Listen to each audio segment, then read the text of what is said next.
In 1322 BC, a widowed Egyptian queen wrote to a foreign king asking for one of his sons to marry and to become pharaoh.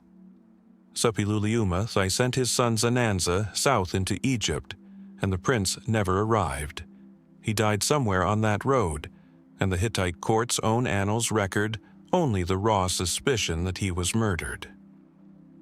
What happened to Zannanza may never be known. Somewhere between the Hittite kingdom and Egypt, a prince disappeared from history, and the only surviving account points toward murder. But his death is not the strangest part. The strangest part is how often ancient history leaves us with this same pattern. Something happened. Someone recorded the aftermath, and then the trail simply ends. Across the next 22 mysteries, we will encounter vanished people, unexplained deaths, sealed chambers, and objects whose purposes remain unknown. Each story begins with evidence.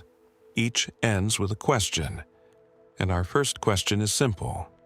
Who killed the prince sent to become pharaoh? Let's start with the prince who never made it to the throne. The road north out of Egypt in 1322 BC would have passed through a landscape already unsettled by war.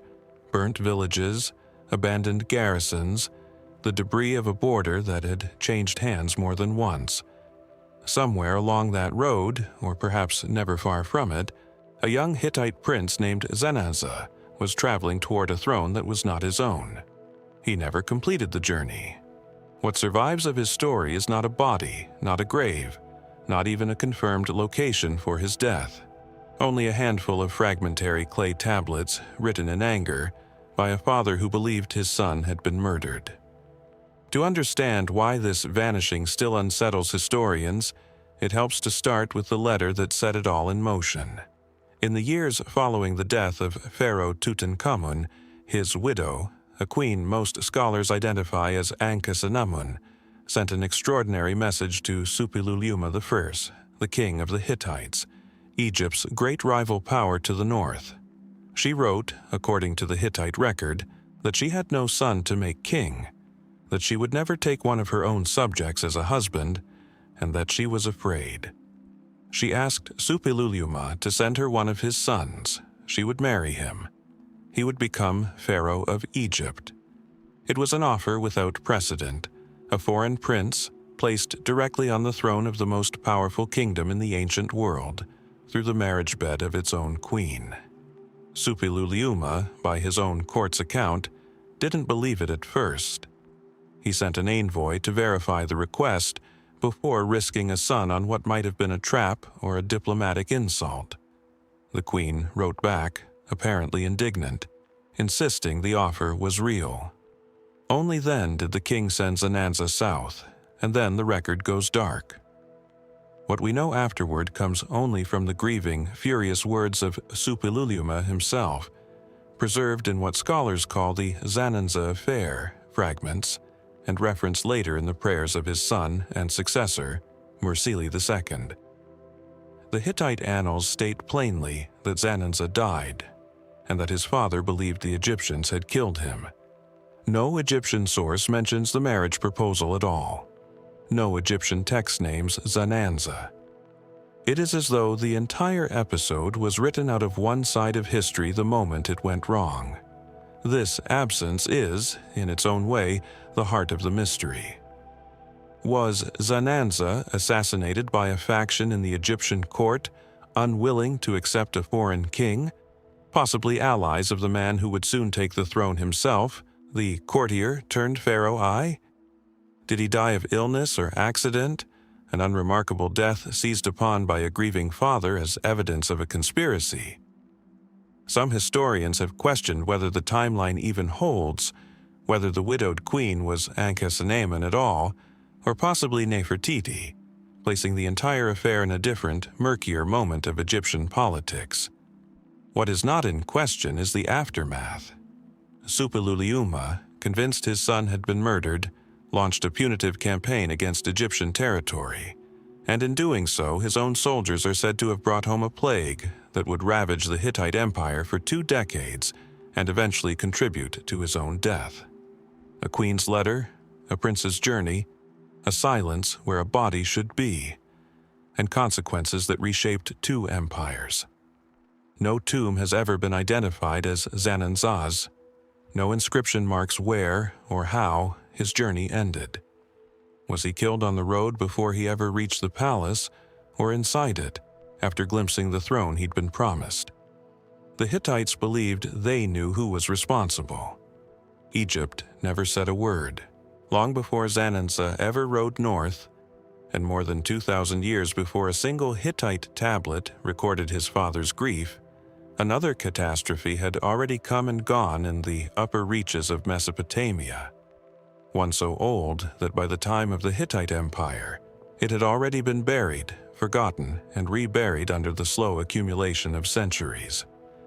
In the dry plains of northeastern Syria, near the modern border with Iraq, sits a mound the local Arabic name calls Hamoukar, unremarkable to the eye, a low rise of earth and rubble baking in the sun. But beneath that mound lies one of the oldest cities ever excavated in northern Mesopotamia, and buried within its layers is evidence of a battle that predates almost every war we have detailed records for. This was not Troy, this was not Jericho. This was a city under attack roughly 3500 BC, nearly 1,000 years before the first great pyramids of Giza were built, in an era so early that writing itself had not yet been invented anywhere on Earth.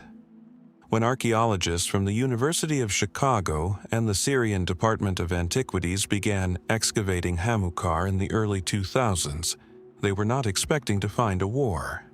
They were looking for the origins of urban life, evidence of one of humanity's first cities, built independently, without the influence of the great southern Mesopotamian centers like Uruk.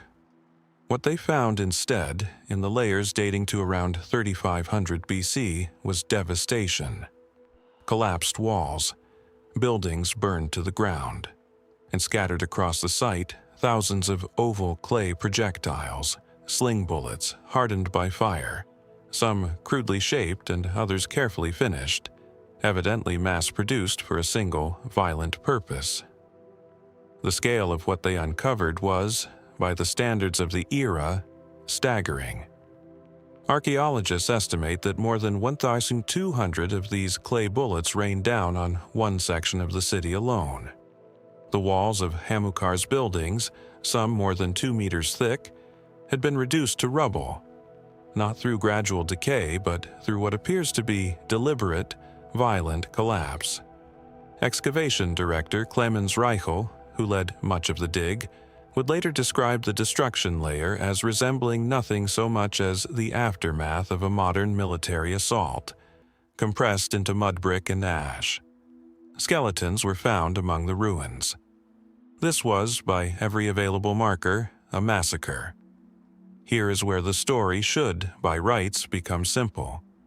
A city destroyed, an enemy identified, a motive understood. Instead, it becomes something stranger. Because the pattern of destruction at Hamoukar does not merely show that violence occurred, it shows organized, coordinated, large-scale violence at a moment in human history when nothing on this scale was believed to have existed yet. Warfare of this magnitude, requiring the manufacture of over 1,000 standardized projectiles, implies planning, hierarchy, and command, the machinery of organized conflict. And yet the earliest cities of southern Mesopotamia, the ones long credited with inventing complex civilization, were not supposed to reach that level of sophistication until centuries later. So who attacked Hamoukar?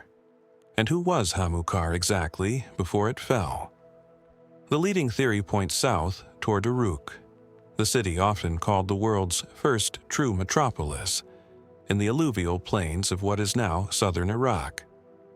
Some archaeologists believe that Hamoukar's destruction marks one of the earliest recorded instances of imperial expansion. A northern city, independently developing its own urban identity, crushed and absorbed by an expanding southern power hungry for land, trade routes, and the resources of the Khabur Plains. Pottery styles found in the layers above the destruction do show southern Uruk influence creeping northward in the aftermath, as if, whoever the attackers were, the culture that followed the ruins was not the one that had built the city in the first place. But this explanation, tidy as it sounds, is not settled. Other researchers have pointed out that the evidence for exactly who stood on which side of the sling bullets is far thinner than we might like. Were the attackers really Uruk-affiliated forces from the south? Or could the violence have erupted between Hamoukar and a rival northern neighbor, with Uruk's influence only arriving afterward, opportunistically, into a power vacuum left by a war it did not start? Sling bullets alone cannot carry a flag. They tell us that violence happened, not whose hands threw them, nor whose voice gave the order. And there are stranger threads still. Some of the clay projectiles found at the site do not match the local geology, suggesting they may have been carried to Hamoukar from elsewhere, evidence perhaps of a besieging army arriving prepared, stockpiled from a distance. If true, this was not a spontaneous local skirmish but a planned campaign, brought to the city's gates by people who intended, from the outset, to end it. What kind of society, 5,500 years ago, organized a war like that? What chain of command decides to manufacture over 1,000 identical weapons and march them across the plain? There is no name we can attach to the attackers. No king's inscription boasts of the victory, because writing had not yet been born to record it. Also, no defender's account survives to name the enemy at the gate, because no defender left words behind at all. What Hamoukar offers is something rarer and colder than a story. A crime scene without a suspect. A war without a name. Frozen in ash and sling clay for 5,000 years, until a team of archaeologists brushed the dirt away and found themselves standing, quite unexpectedly, in the middle of humanity's oldest known battlefield. Was this the birth pang of the Empire? The first true war of conquest in human history? Or something else entirely, a conflict whose true shape we are still only guessing at, one broken wall at a time? The mound at Hamoukar keeps its silence. Somewhere beneath still unexcavated layers, more of the story may be waiting. For now, the city that may have witnessed the world's first war has yet to tell us who started it, or why. Some 50 kilometers from the ruined walls of Hamoukar, across the same dusty stretch of the Khabur Basin, another mound rises from the Syrian plain, larger, older in places, and hiding beneath it a discovery that would trouble archaeologists in an entirely different way. This is Tel Brak, one of the true giants of early Mesopotamian settlement, a city whose origins reach back before 4000 BC. And somewhere within its ancient heart, excavators would find not the debris of a single battle, but something colder and harder to explain. A grave built for hundreds. Tel Brak had already earned its place in the history books before this discovery. By the 4th millennium BC, it had grown into one of the largest urban centers in northern Mesopotamia, a sprawling settlement organized around a massive temple complex known as the Eye Temple, named for the thousands of small stone eye idols found within it, squat alabaster figures with wide, staring eyes, their purpose still debated by scholars. Long before Uruk in the south had reached its full size, Tel Brak was already a city in every meaningful sense, dense, planned, and populous. It should have been, by most accounts, a place of ordinary continuity. Then, in the late 1990s and early 2000s, archaeologists led by Augusta McMahon uncovered something in the site's later layers, dating to around 3800 to 3600 BC, that did not fit the picture of gradual growth at all. 2 large pits, dug into the ground near the settlement, were found packed with human remains, not laid out in careful burial, not accompanied by the grave goods and ritual care typically given to the dead in this era, but piled, disarticulated, commingled. Estimates of the number of individuals in what came to be called the mass graves of Tel Brak range as high as several hundred people, their bones mixed together with animal remains and settlement debris, as though bodies and refuse had, at some point, become indistinguishable. What makes this stranger than a simple massacre is the condition of the bones themselves. Unlike the burned buildings and scattered sling bullets of Hamoukar, the skeletal remains at Tel Brak show no consistent, widespread evidence of violent trauma. No mass pattern of blade wounds or blunt force fractures that would immediately point to slaughter. And so, the question that has followed this discovery for 2 decades is not only who were these people, but how exactly did they die? And why were they treated this way afterward? The first and most straightforward theory is disease.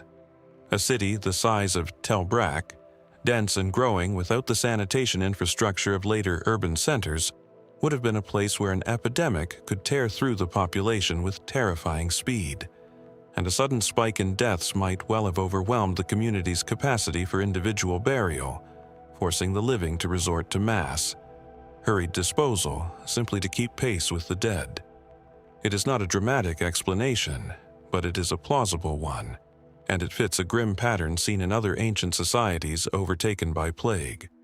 But other researchers have pushed back on the disease theory, pointing to the presence of what appear to be processing marks on some bones, signs, contested and still debated, that bodies may have been deliberately defleshed or otherwise treated before deposition, a practice that would suggest ritual rather than panic.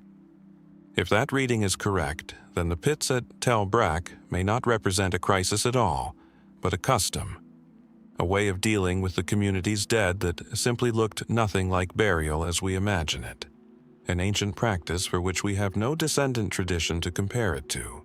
And there is a third, darker possibility that some have raised, echoing the story just a short distance away at Hamoukar, that these were the dead of conflict after all, casualties of raids or internal violence, whose wounds simply didn't survive well enough in the bone record to be read with confidence 5,000 years later.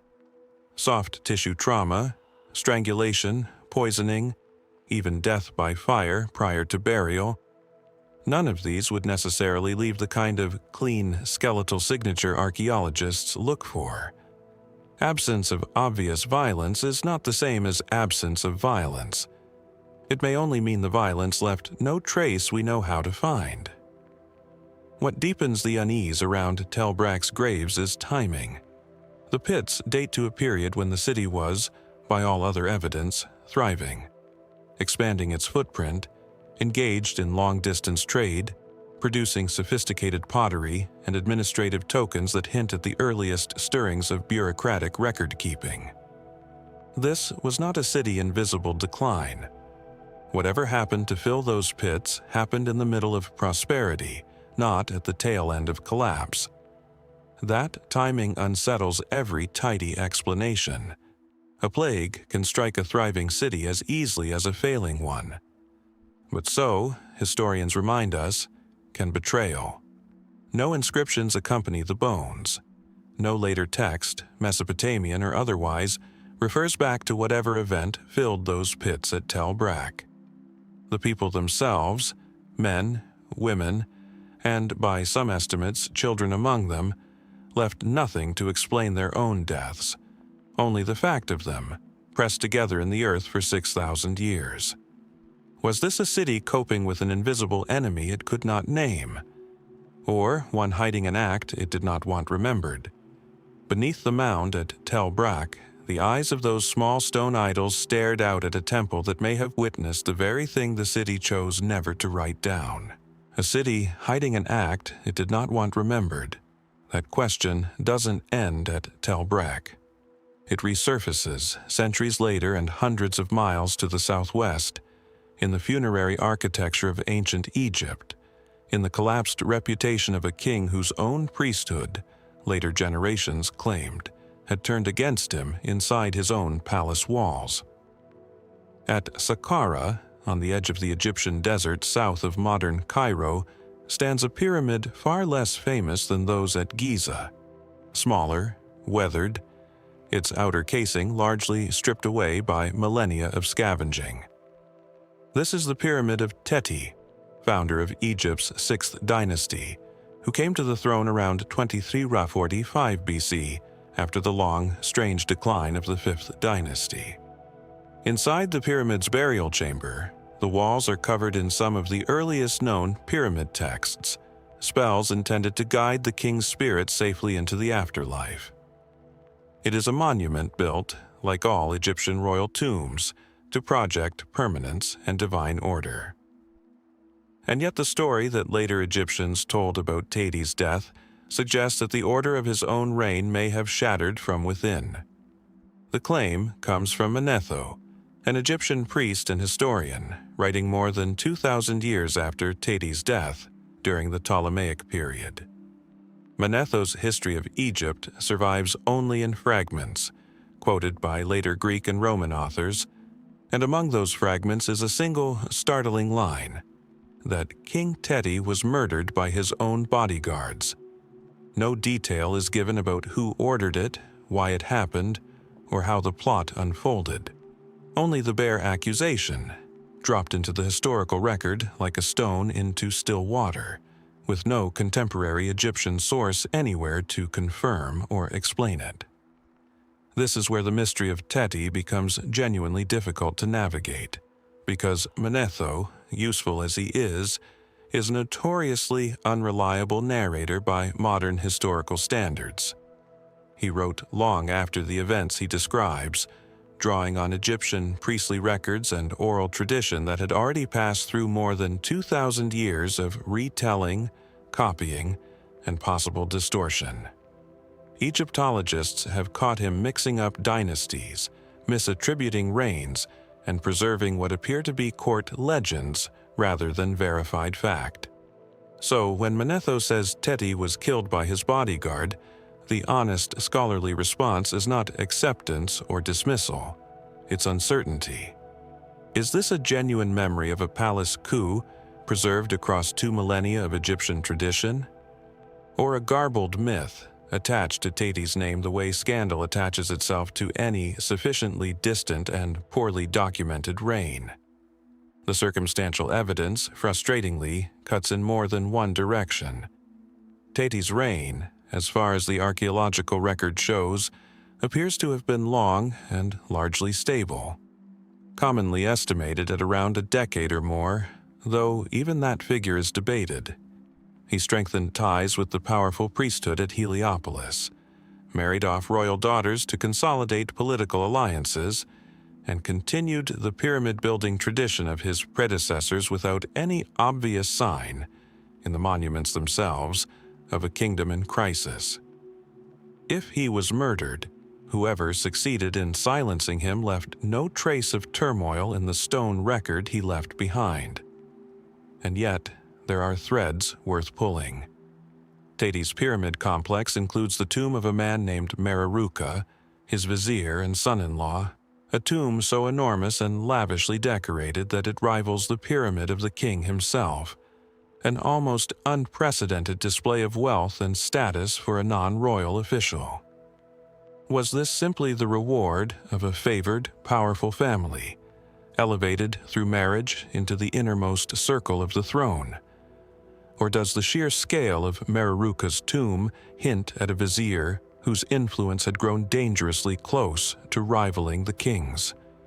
The kind of ambitious proximity that, in royal courts across history, has often preceded a knife in the dark. Egyptologists have floated the possibility, without proof, that a succession crisis followed Teti's death, given the murky and disputed question of exactly who reigned immediately afterward, and for how long. Some king lists suggest a shadowy, barely attested successor named Userkare held the throne only briefly before Teti's son, Pepi I, was finally secured in power. A gap in the record some scholars have read as the fingerprint of exactly the kind of court intrigue Manetho described. But a fingerprint is not a confession. Userkare's brief reign could just as easily reflect an unremarkable regency, a co-rule, or simply a gap in a fragmentary record that modern historians have overinterpreted in the absence of anything better. Egypt's Old Kingdom scribes, so meticulous about recording the divine achievements of their kings, had no interest in preserving the details of a palace crime. If a crime occurred at all, its erasure may have been deliberate policy, not accidental loss. So, Teti's pyramid stands at Saqqara today, inscribed with texts meant to carry a king safely and eternally into the next world, while the manner of his arrival there remains an open question mark in the record he left behind. Was Manetho preserving a fragment of true palace memory, passed down faithfully across 2,000 years of priestly tradition? Or did a stable king's ordinary death simply accumulate legend the way old stones accumulate sand? Somewhere between Teti's burial chamber and Manetho's fragmentary account lies an answer no papyrus has yet surfaced to confirm. And perhaps, given how carefully Egyptian scribes guarded the reputations of their kings, one that was never meant to survive at all. Erasure, as it turns out, did not end with Teti. 2,000 years after his priests supposedly declined to record his murder, another Egyptian ruler would be erased far more literally, not through the silence of scribes, but through the deliberate chiseling away of a name from the monuments of Egypt itself. Walk through the ruins of Amarna, the short-lived capital built by the heretic king Akhenaten in the 14th century BC, and you will find cartouches, the oval name rings that identified Egyptian royalty, that have been hacked out of the stone with unmistakable purpose. Some belong to Akhenaten himself. Others belong to a name that has puzzled Egyptologists for over a century: Neferneferuaten, a pharaoh whose reign is attested almost entirely through damaged inscriptions, contested titles, and a body that has never been conclusively identified, assuming, that is, this ruler was even a single person at all. The basic outline of the period is not seriously disputed. Akhenaten's reign upended Egyptian religion, replacing the traditional pantheon with worship centered on the sun disk Aten, and relocating the capital to the new city of Amarna in the desert.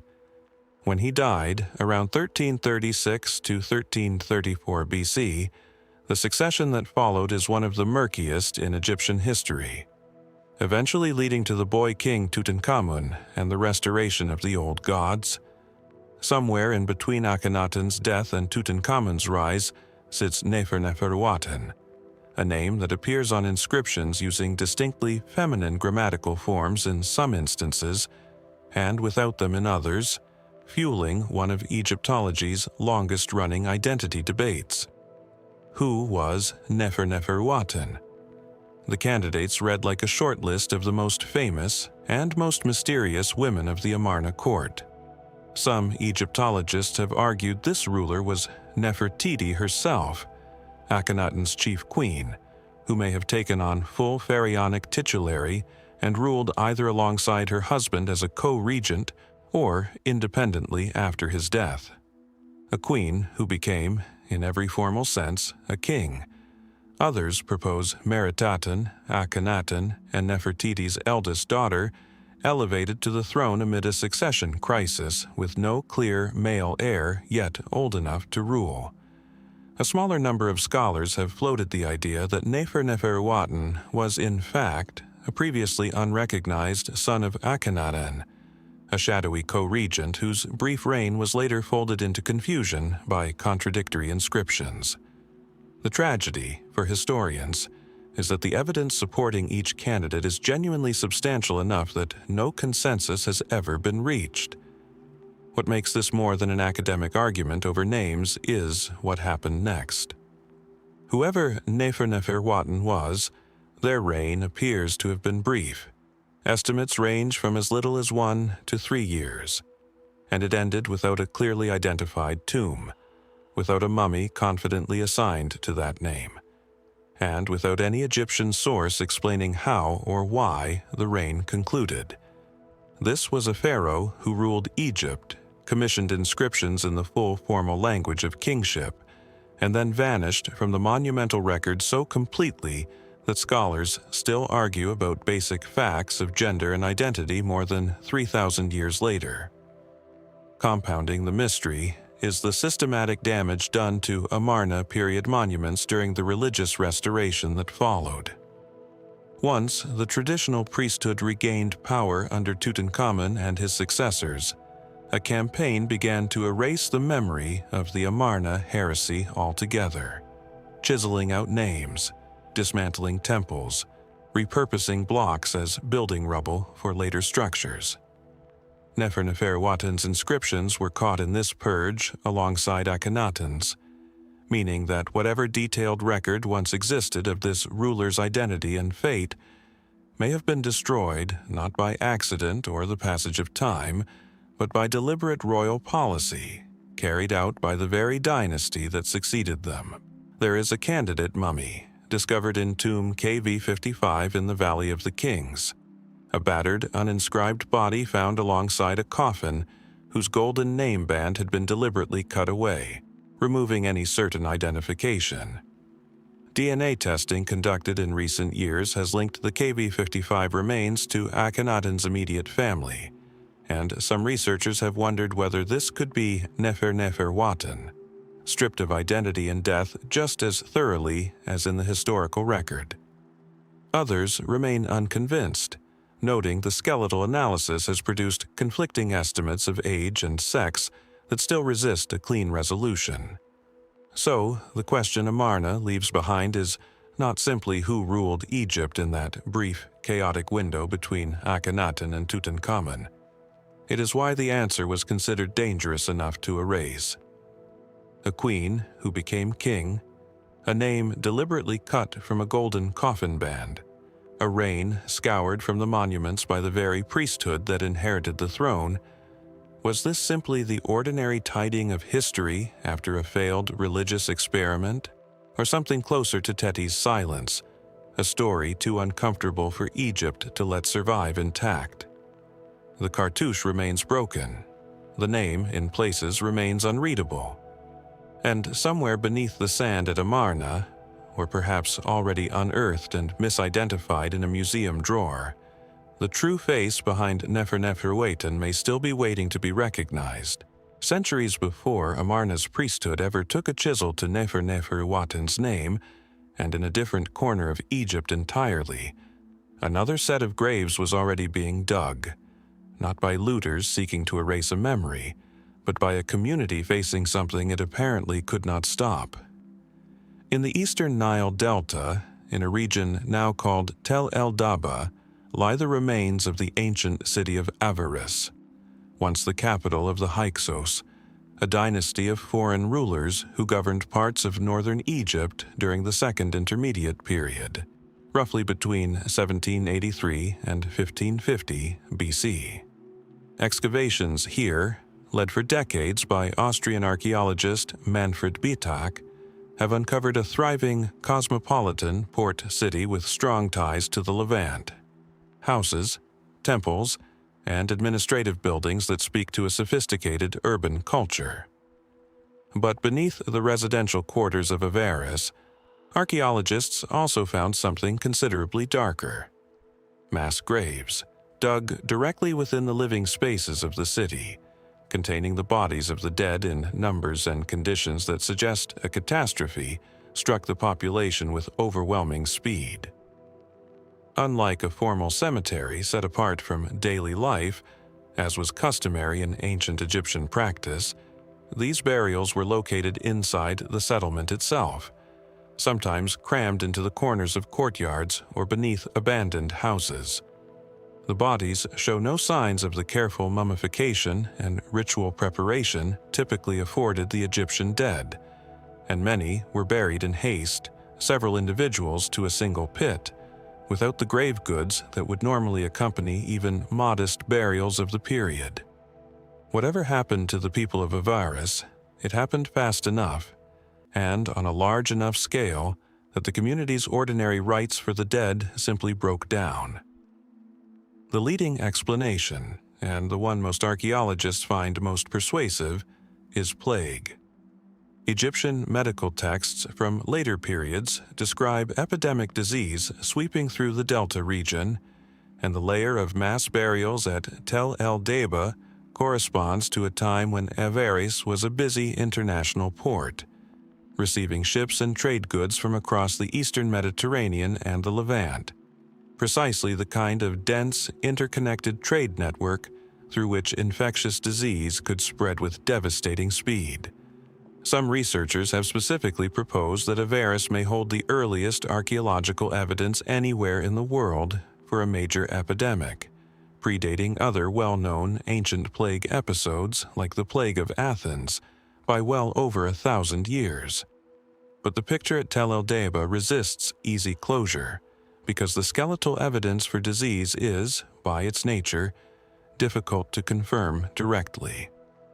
Ancient pathogens rarely leave clean, identifiable traces on bone, and the mass graves of Avaris show no unambiguous signature that would definitively confirm plague over other explanations, such as famine, warfare, or a combination of crises striking the city simultaneously.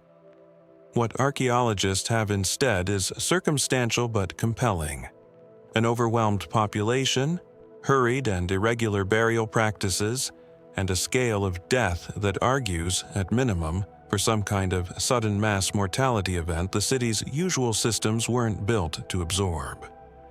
Adding a further layer of intrigue is the timing of these burials relative to the broader history of Avaris and the Hyksos dynasty. Egyptian tradition, and later New Kingdom propaganda in particular, framed the Hyksos as foreign invaders who seized the delta by force and were eventually driven out by Egyptian pharaohs of the 18th dynasty in a war of liberation.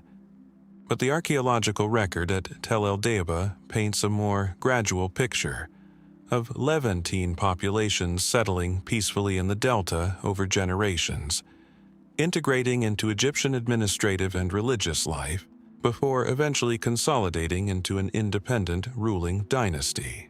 If a devastating epidemic struck the city during this period, it raises an intriguing possibility that some researchers have quietly floated: that disease, and the social and economic disruption it caused, may have weakened Hyksos' control over the delta well before Egyptian armies ever arrived at the gates, meaning the story Egypt later told about military conquest may have papered over a subtler, biological catastrophe that did much of the work first. There is also the question of scale, one that has never been fully resolved. How many people, in total, died and were buried in this manner across Avaris? Excavations have only ever exposed a fraction of the ancient city, and Biatak's team has cautioned that the true extent of the mass burials, and therefore the true scale of whatever crisis produced them, may be far larger than what has so far been brought to light. Every excavation season at Tel el-Deba carries the possibility of uncovering more. So, the mass graves beneath Avaris remain an open case in the truest sense. A city that appears to have suffered a demographic shock severe enough to abandon its own burial customs, in a period whose political history was later rewritten by the very people who succeeded the Hyksos. Was this the invisible hand of an ancient epidemic, quietly hollowing out a kingdom before a single Egyptian soldier crossed its border? Or does some other catastrophe still wait beneath the unexcavated portions of the delta, its cause as buried as the bodies themselves? Wind. That's the first thing visitors to this site in eastern Iran describe. A hot, relentless wind that scours the Sistan Basin for 120 days each summer, carrying sand across a landscape so flat and exposed that locals simply call it the wind of 120 days. It has been blowing, in some form, for thousands of years, and it blows now across the blackened mud brick ruins of a city whose own name means the burnt city. Shahr-e Sukhteh sits near the Iranian border with Afghanistan and Pakistan, on the ancient banks of the Helmand River, in a region far removed from the Nile and the Tigris-Euphrates valleys that usually dominate stories of early civilization. Yet, by the time it was first settled, around 3200 BC, it had grown into one of the largest urban centers of the ancient world. A sprawling city of tens of thousands of inhabitants, with distinct districts for housing, craft production, and burial, laid out with a level of planning that rivals its better-known contemporaries in Mesopotamia and the Indus Valley. Excavations beginning in the 1960s and continuing in earnest since the 1990s have revealed a city astonishingly rich in artifacts. The world's oldest known artificial eyeball, fitted to the socket of a tall, high-status woman buried more than 5,000 years ago. Dice and gaming boards, the earliest evidence yet found of animation in the form of a sequence of images on a pottery vessel that create the illusion of a goat leaping toward a tree when spun. This was not a backwater. This was a center of innovation, trade, and craft that connected Mesopotamia to the Indus Valley across a corridor of desert and mountain. And then, sometime around 1800 BC, after more than 1,000 years of continuous habitation, the people of Shahr-e Sukhteh left. Not violently, as far as the archaeological record shows. There is no widespread destruction layer, no citywide burning consistent with siege or conquest, none of the telltale signs of the kind of catastrophic assault seen at sites like Hamoukar. The city was not overrun. It appears instead to have simply emptied, its residents departing in a process gradual enough, or organized enough, to leave behind no clear crisis point that archaeologists can point to and say, "Here, this is where it ended." The name Burnt City, it should be said, doesn't come from some dramatic final fire. It refers to patches of burned material found in certain areas of the site, likely from more localized and mundane events over its long occupation, rather than one apocalyptic blaze that ended everything. The real mystery isn't fire, it's absence. Why would a city this large, this wealthy, this technologically advanced for its era, be gradually abandoned by a population that seemingly had every reason to stay? The most widely supported theory centers on the Helmand River itself and the fragile hydrology of the entire Sistan Basin. This is a region where survival has always depended on rivers that can, and periodically do, shift course across the flat delta terrain, sometimes gradually and sometimes with surprising speed, leaving cities that once thrived on their banks suddenly stranded miles from water.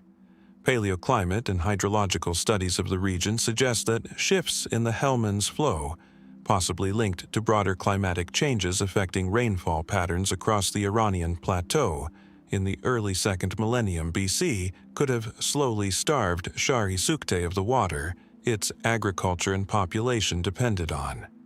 A city doesn't need to be conquered to die, it only needs its river to move. But this explanation, while compelling, still leaves gaps that researchers continue to debate.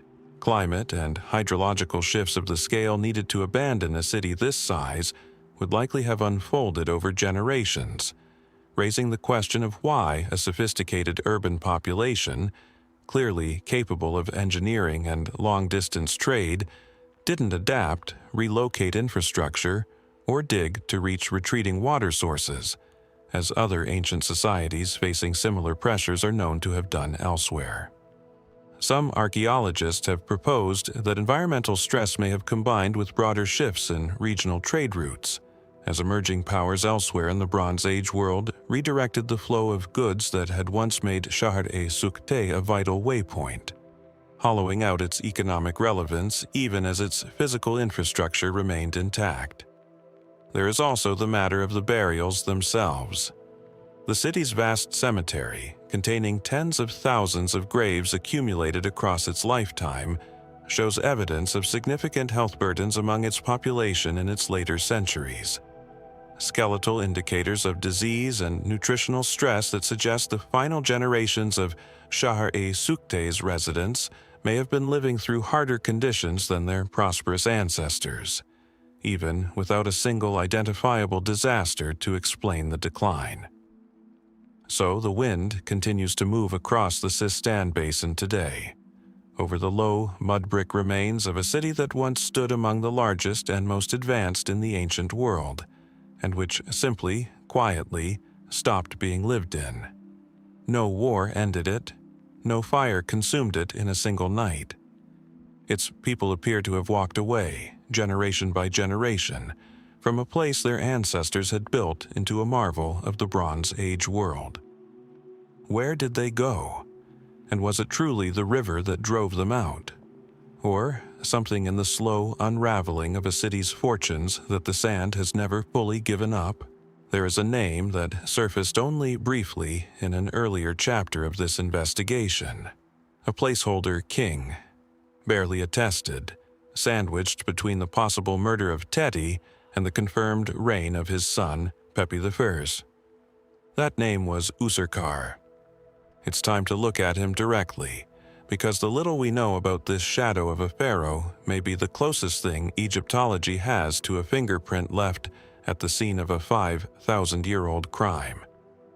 Userkare's reign is so poorly documented that some general histories of Egypt skip over him almost entirely, folding his name into a footnote beneath the transition from Teti to Pepi I. What survives is thin. His name appears on the Abydos king list and the Turin canon, two of ancient Egypt's principal chronological records, situating him between Teti and Pepi I in the official sequence of 6th dynasty rulers. Beyond that, almost nothing. No pyramid securely identified as his has ever been found. No substantial building inscriptions bear his name. Estimates of his reign length vary wildly among Egyptologists, from as little as a year to a handful of years, based on nothing more than scattered ambiguous fragments and comparative reasoning about the gap he appears to fill. It's that gap, more than anything else, that has made Userkare a figure of quiet fascination rather than simple obscurity. As explored earlier, ancient tradition preserved by the priest Manetho claimed that Teti was murdered by his own bodyguard. If that tradition holds any grain of truth, then Userkare's brief, barely documented appearance on the throne immediately afterward becomes difficult to ignore. Was he a usurper who seized power in the chaos following an assassination, only to be pushed aside himself once Teti's rightful heir, Pepi I, was old enough or powerful enough to reclaim the throne? Some Egyptologists have proposed exactly this, that Userkare represents a rival court faction, possibly linked to the powerful priesthood of Heliopolis, capitalizing on Teti's death to install a ruler more sympathetic to their interests before the legitimate succession reasserted itself. Others urge caution against reading too much intrigue into what may simply be a gap in fragmentary record-keeping. A short, unremarkable regency, a co-regency between an aging Teti and a designated successor who briefly held nominal power, or even a scribal error duplicating or misplacing a name across dynastic king lists compiled centuries after the fact. Any of these mundane explanations could account for Userkare's presence just as easily as a palace coup. The honest state of the evidence is that Egyptologists remain genuinely divided, and the debate has continued for the better part of a century without resolution. What deepens the mystery further is what happened after Userkare's reign, however long it lasted. Pepi I, once secured on the throne, appears in later inscriptions and tomb texts to have deliberately distanced his reign from any association with Userkare, and there are hints, debated among specialists, that officials who had served under the intervening king may have faced consequences once Teti's line was restored. The tomb of a court official named Rawer, for instance, contains an inscription describing an incident in which the king's staff or scepter struck Rar, seemingly by accident during a ceremony, followed by an unusual royal decree absolving him of any offense, since even accidental contact with the king's body was considered a serious transgression. While this incident is most commonly linked to Nyusere of the 5th dynasty rather than the Userkare affair, it illustrates just how seriously Old Kingdom Egypt treated breaches of royal protocol and proximity to the throne, and how thin the line could be between honored favorite and disgraced casualty, depending entirely on which king held power when the dust settled. If Userkare truly was installed by a faction opposed to Teti's chosen line, the silence that followed his reign fits a familiar pattern already seen elsewhere in this investigation. A politically inconvenient ruler, remembered just enough to appear on a formal list compiled by scribes who could not simply omit a name from the historical record, but not commemorated with the temples, inscriptions, and monuments that would have cemented a fuller memory. Erasure in ancient Egypt rarely meant total deletion. More often, it meant reduction. A king shrunk down to a single line in a list, present enough to satisfy the historical record's need for completeness, absent enough to satisfy the political need to move on. No pyramid has been confidently attributed to Userkare. No mummy bears his name. No contemporary inscription explains who he was, where he came from, or how his brief moment in power ended. He exists almost entirely as an interruption, a single beat of dynastic static between the possible murder of one king and the long, secure reign of his successor. Was Userkare a usurper who briefly outmaneuvered a rightful heir, only to be quietly erased once that heir came of age? Or was he simply an unremarkable footnote, inflated by modern historians eager to find a conspiracy in the gaps of an incomplete record? The Turin canon lists his name and moves on, exactly as Egypt itself may have wanted, some 4,000 kilometers to the east, past the mountains and the salt wastes, past the rivers that vanish into desert before ever reaching the sea. There lies a place that few outside of archaeology have ever heard named. No pyramids rise here, no temples of famous gods. Only a low, sunburnt mound in the Karakum Desert of modern Turkmenistan. A landscape so parched and forgotten that for centuries it kept its secret perfectly. The Soviets called it, in their maps, simply Site Number Such and Such. Today, we know it as Gonur Depe. To stand here now is to stand in what was once the beating heart of a civilization that history itself seemed to forget. The wind moves loose sand across foundations that have not fell to human footstep in nearly 3,000 years. Beneath your boots, if you were to walk this ground, lie the remains of palaces, temples, workshops, and tombs, the remnants of a society so advanced, so intricately organized, that its rediscovery in the 20th century forced historians to rewrite what they thought they knew about the ancient world. And yet, ask most people what Gonur Depe means, and you will likely be met with silence. This was the capital of a culture archaeologists now call the Bactria Margiana Archaeological Complex, the BMAC for short, though the people who built it surely called it something else, something now lost to us along with their language, their name for themselves, and quite possibly the reason they vanished. Gonur Depe was not a small settlement. At its height, around 2400 to 1600 BC, this was a walled city of considerable sophistication, complete with a monumental palace complex, an intricate network of temples devoted to fire worship, and an urban plan hinting at social stratification and centralized authority. There were craftsmen here who worked bronze, gold, and lapis lazuli into objects of startling beauty.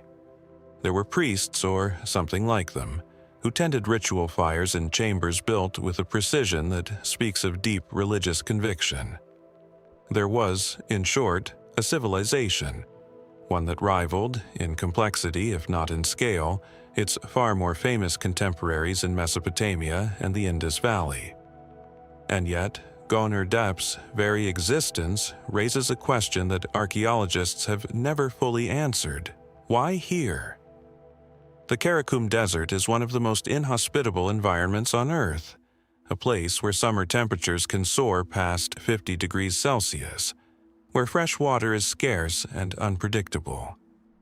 How did a civilization of this sophistication rise in the middle of what is now a wasteland?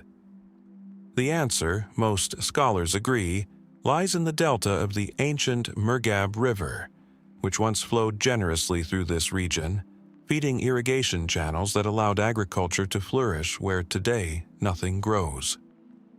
The river made Gonur Depe possible, and, as we shall see, the river's fate may hold the key to Gonur Depe's undoing, for here is where the mainstream account of this city grows uncertain and where the mystery truly begins.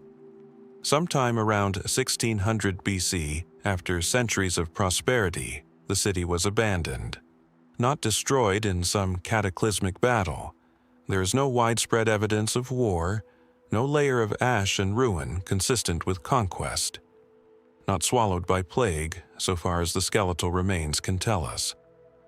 The people of Gonur Depe simply seem to have left. Slowly, deliberately, they packed up their lives and walked away from a city their ancestors had spent generations building, and they did not return. The leading theory, favored by most archaeologists, points again to that same river which had given the city life. Rivers in this part of the world are notoriously unstable, prone to shifting their courses across the flat desert terrain over decades or centuries. If the Murghab began to migrate away from Gonur Depe, its waters redirected by tectonic movement, sedimentation, or simple geological drift, the irrigation systems that sustained tens of thousands of lives would have failed. Crops would have withered. Wells would have run dry. A city that had thrived for half a millennium could have become within a single generation uninhabitable. It is a clean explanation, a rational one, and it is very likely at least part of the truth. But it does not explain everything. Why, for instance, do excavations show so little evidence of a hurried or desperate exodus? Why were valuable objects, ritual vessels, ornaments of gold and silver, left behind in some structures, as though their owners intended to return and never did? Some researchers have pointed to subtler signs of decline before the final abandonment. Shifts in burial practices, changes in the layout of newer structures suggesting a fragmenting society, hints that whatever held this civilization together, political, religious, or economic, may have been unraveling from within long before the river ever failed them. Was the environmental collapse the cause of Gonur Depe's end, or merely the final blow to a society already coming apart at the seams? And then there are the questions that drift further from the realm of climatology and closer to the unexplained. The Bmak's religious practices centered heavily around fire, and some of the temple structures at Gonur Depe show evidence of intense, controlled burning. Fires that some researchers have linked speculatively to the use of psychoactive substances in ritual contexts, hinting at a religious life more elaborate and more mysterious than we can currently reconstruct. What rites were performed in those fire temples? What beliefs sustained a people who built with such permanence in a place that offered no permanence at all? We do not know. We may never know, for this culture left behind no deciphered written language, only symbols, pressed into seals, whose meaning has resisted every attempt at translation. So the sands of the Karakum keep their silence a while longer. A city built with such ambition, in defiance of one of the harshest environments on the planet, rose, flourished for centuries, and then quietly emptied itself into history, leaving behind gold without owners, temples without worshippers, and a question that still has no certain answer. What, in the end, made the people of Gonur Depe finally decide to walk away?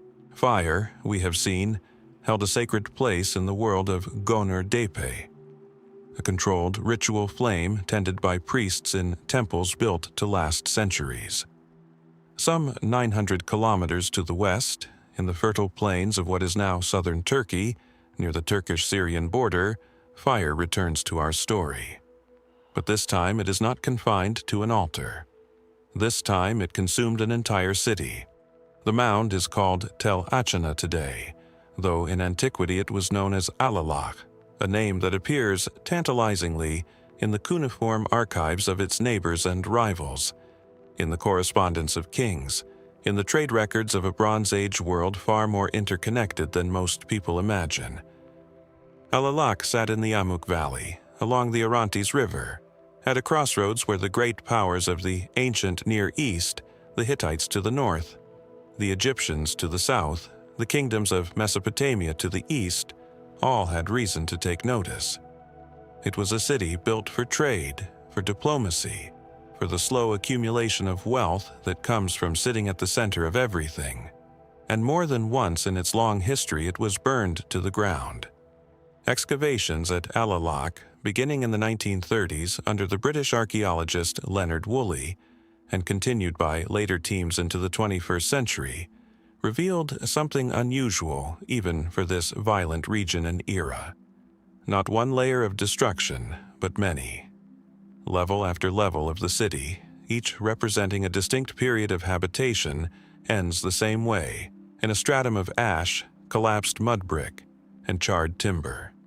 A city rebuilt and burned, rebuilt again and burned again. The pattern repeats through the archaeological record like a grim refrain, and it raises a question that has occupied historians for nearly a century. What was happening at Alalakh that made destruction so recurrent a part of its story? For some of these episodes, history offers a name and a motive. Texts recovered from the palace archives, hundreds of clay tablets written in Akkadian, the diplomatic language of the age, tell us that Alalakh was drawn again and again into the orbit of larger powers. It served for a time as a vassal city under the kingdom of Yamhad, centered at Aleppo. It later fell under Hittite dominance, its kings bound by treaty to rulers whose ambitions stretched across Anatolia and into Syria. Cities caught between empires do not enjoy peaceful histories, and it would hardly be surprising if Alalakh's repeated burnings simply mark the passage of armies, Hittite campaigns, local rebellions, the ordinary violence of the Bronze Age Near East, a world where conquest was simply how power changed hands. And yet the mainstream explanation, satisfying as it is for some of these layers, does not sit comfortably over all of them. The most famous and most debated destruction at Alalakh belongs to what archaeologists label Level 7, dated to roughly the 17th century BC. The palace of this period, built by a ruler named Yarim Lim, was an imposing structure, its walls once decorated with painted frescoes in a style that echoes, curiously, the art of Minoan Crete, a detail that itself has fueled decades of speculation about contact between the Aegean world and the Near East far earlier than conventional narratives allow. This palace, too, was destroyed by fire. Woolley attributed the destruction to the Hittite king Hattusili IV, whose military campaigns are known from other sources to have swept through Syria during this period. It is a tidy attribution. It is also, many scholars now argue, built on evidence thinner than it first appeared. Later, research has complicated the picture considerably. Radiocarbon dating and more careful stratigraphic analysis have raised uncomfortable questions about whether the destruction long attributed to Hattusili's campaign truly aligns, chronologically, with his reign at all.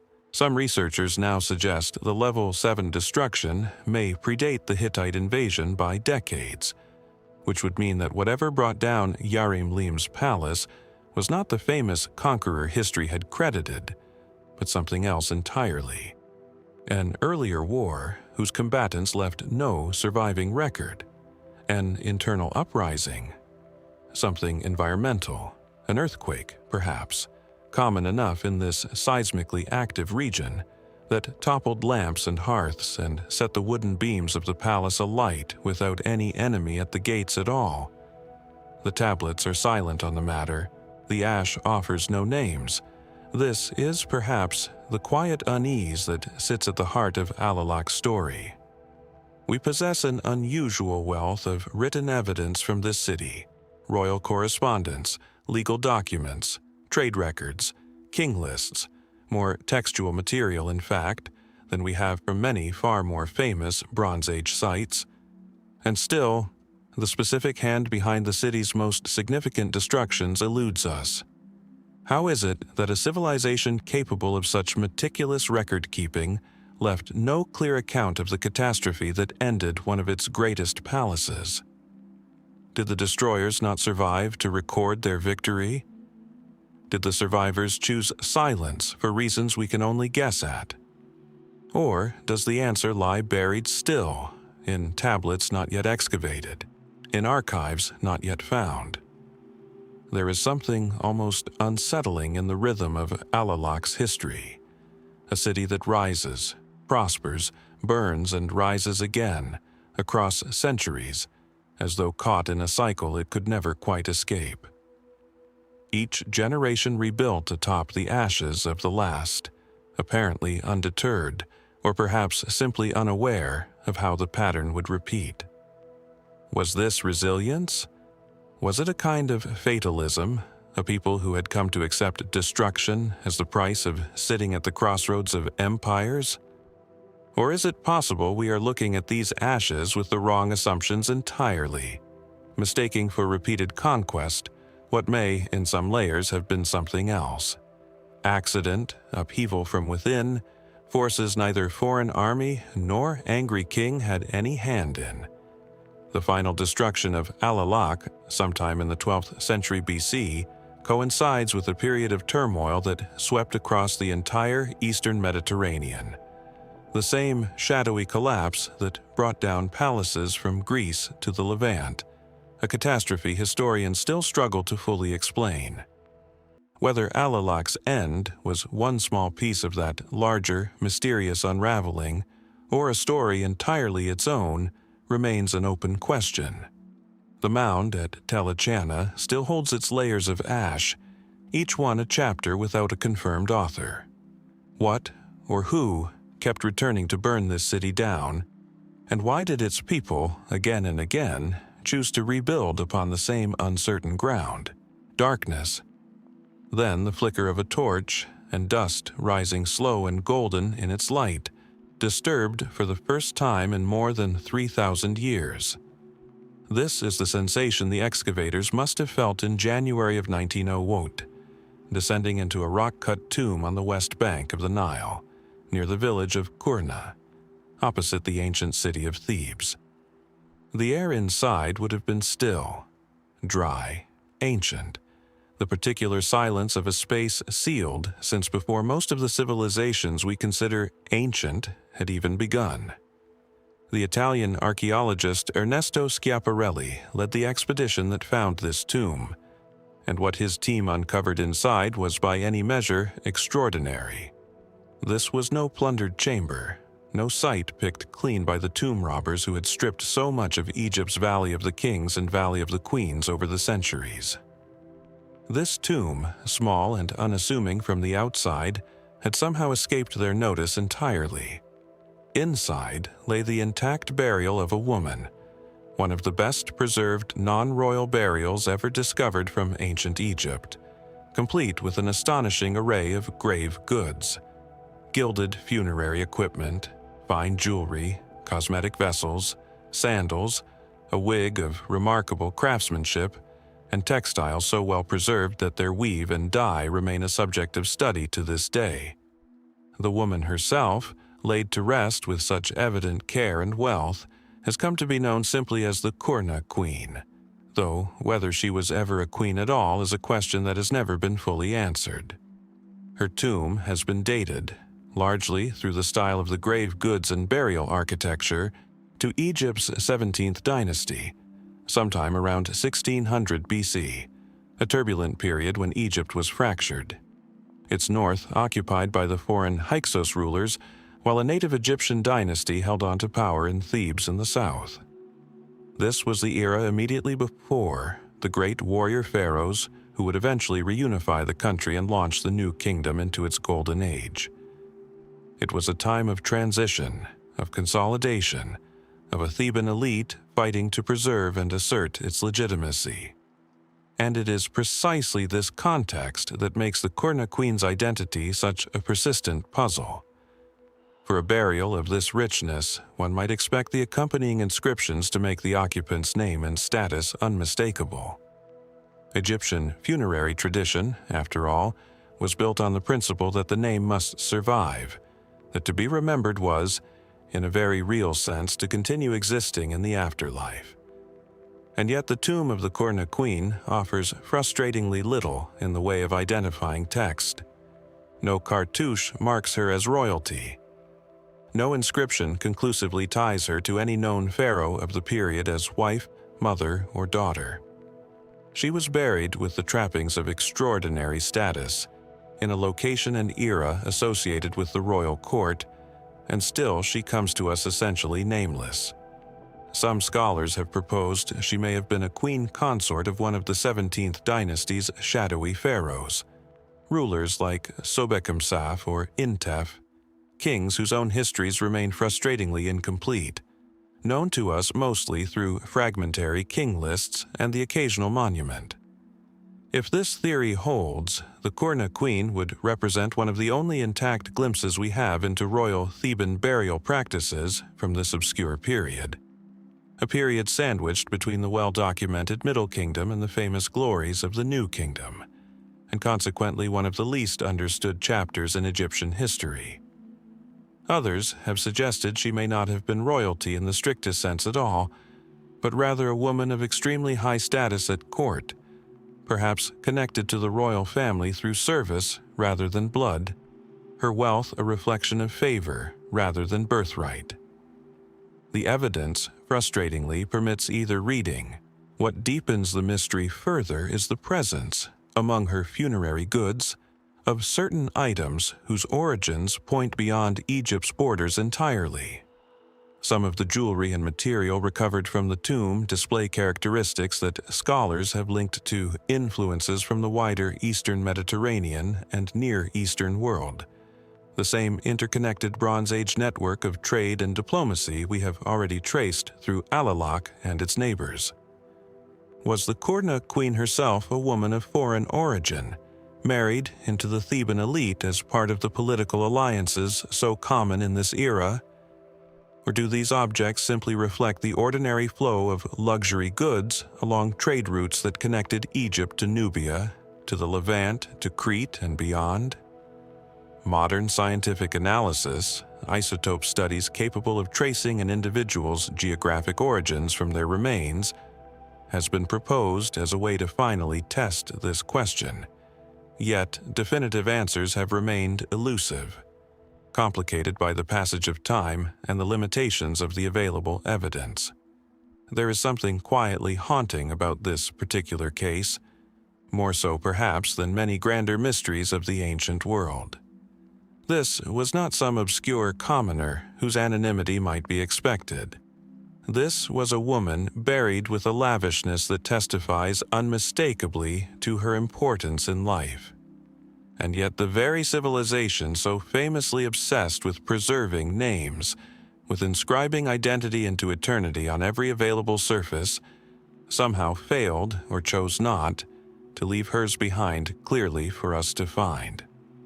Was her name once written somewhere in the tomb, on some perishable material now lost to the centuries? Was her identity considered so well known to her contemporaries that no one imagined a future in which it would need explaining? Or is there something more deliberate in her anonymity? A story, perhaps, that someone at the time preferred not to commit permanently to stone. Today, her mummy and the treasures buried alongside her rest in the Museo Egizio in Turin, still bearing the name given not by her own people but by the modern age that rediscovered her. She has been observed by millions of visitors, studied by generations of Egyptologists, and still she keeps her own counsel. Somewhere in that quiet, dust-filled chamber near Qurna, something of her true story was left behind, or perhaps was never written down at all. Who was the woman they buried with such care and chose, or were forced, to send into eternity without a name? The Theban court that gave rise to the Qurna queen did not exist in isolation. To its south, along the same river that carried Egypt's trade and its ambitions, lay a rival power those Theban kings watched with a mixture of respect and unease. A kingdom whose wealth rivaled their own, whose rulers were buried beneath mounds larger than many Egyptian pyramids of the era, and whose eventual fate remains, in its own way, just as unresolved as anything we have encountered so far. This was Kerma, capital of the Kingdom of Kush, and for a time it stood as one of the great powers of northeastern Africa. Today, the site sits along the Nile in modern Sudan, roughly halfway between the river's third and fourth cataracts. What remains is dominated by two immense structures of mud brick, known to archaeologists as the Western and Eastern Defufa, massive, weathered monuments rising from the desert floor like the bones of some vanished giant. The Western Defufa, the larger and better preserved of the two, still stands some 18 meters high, its walls thick enough to have survived 4,000 years of sun, wind, and the slow erosion of desert sand.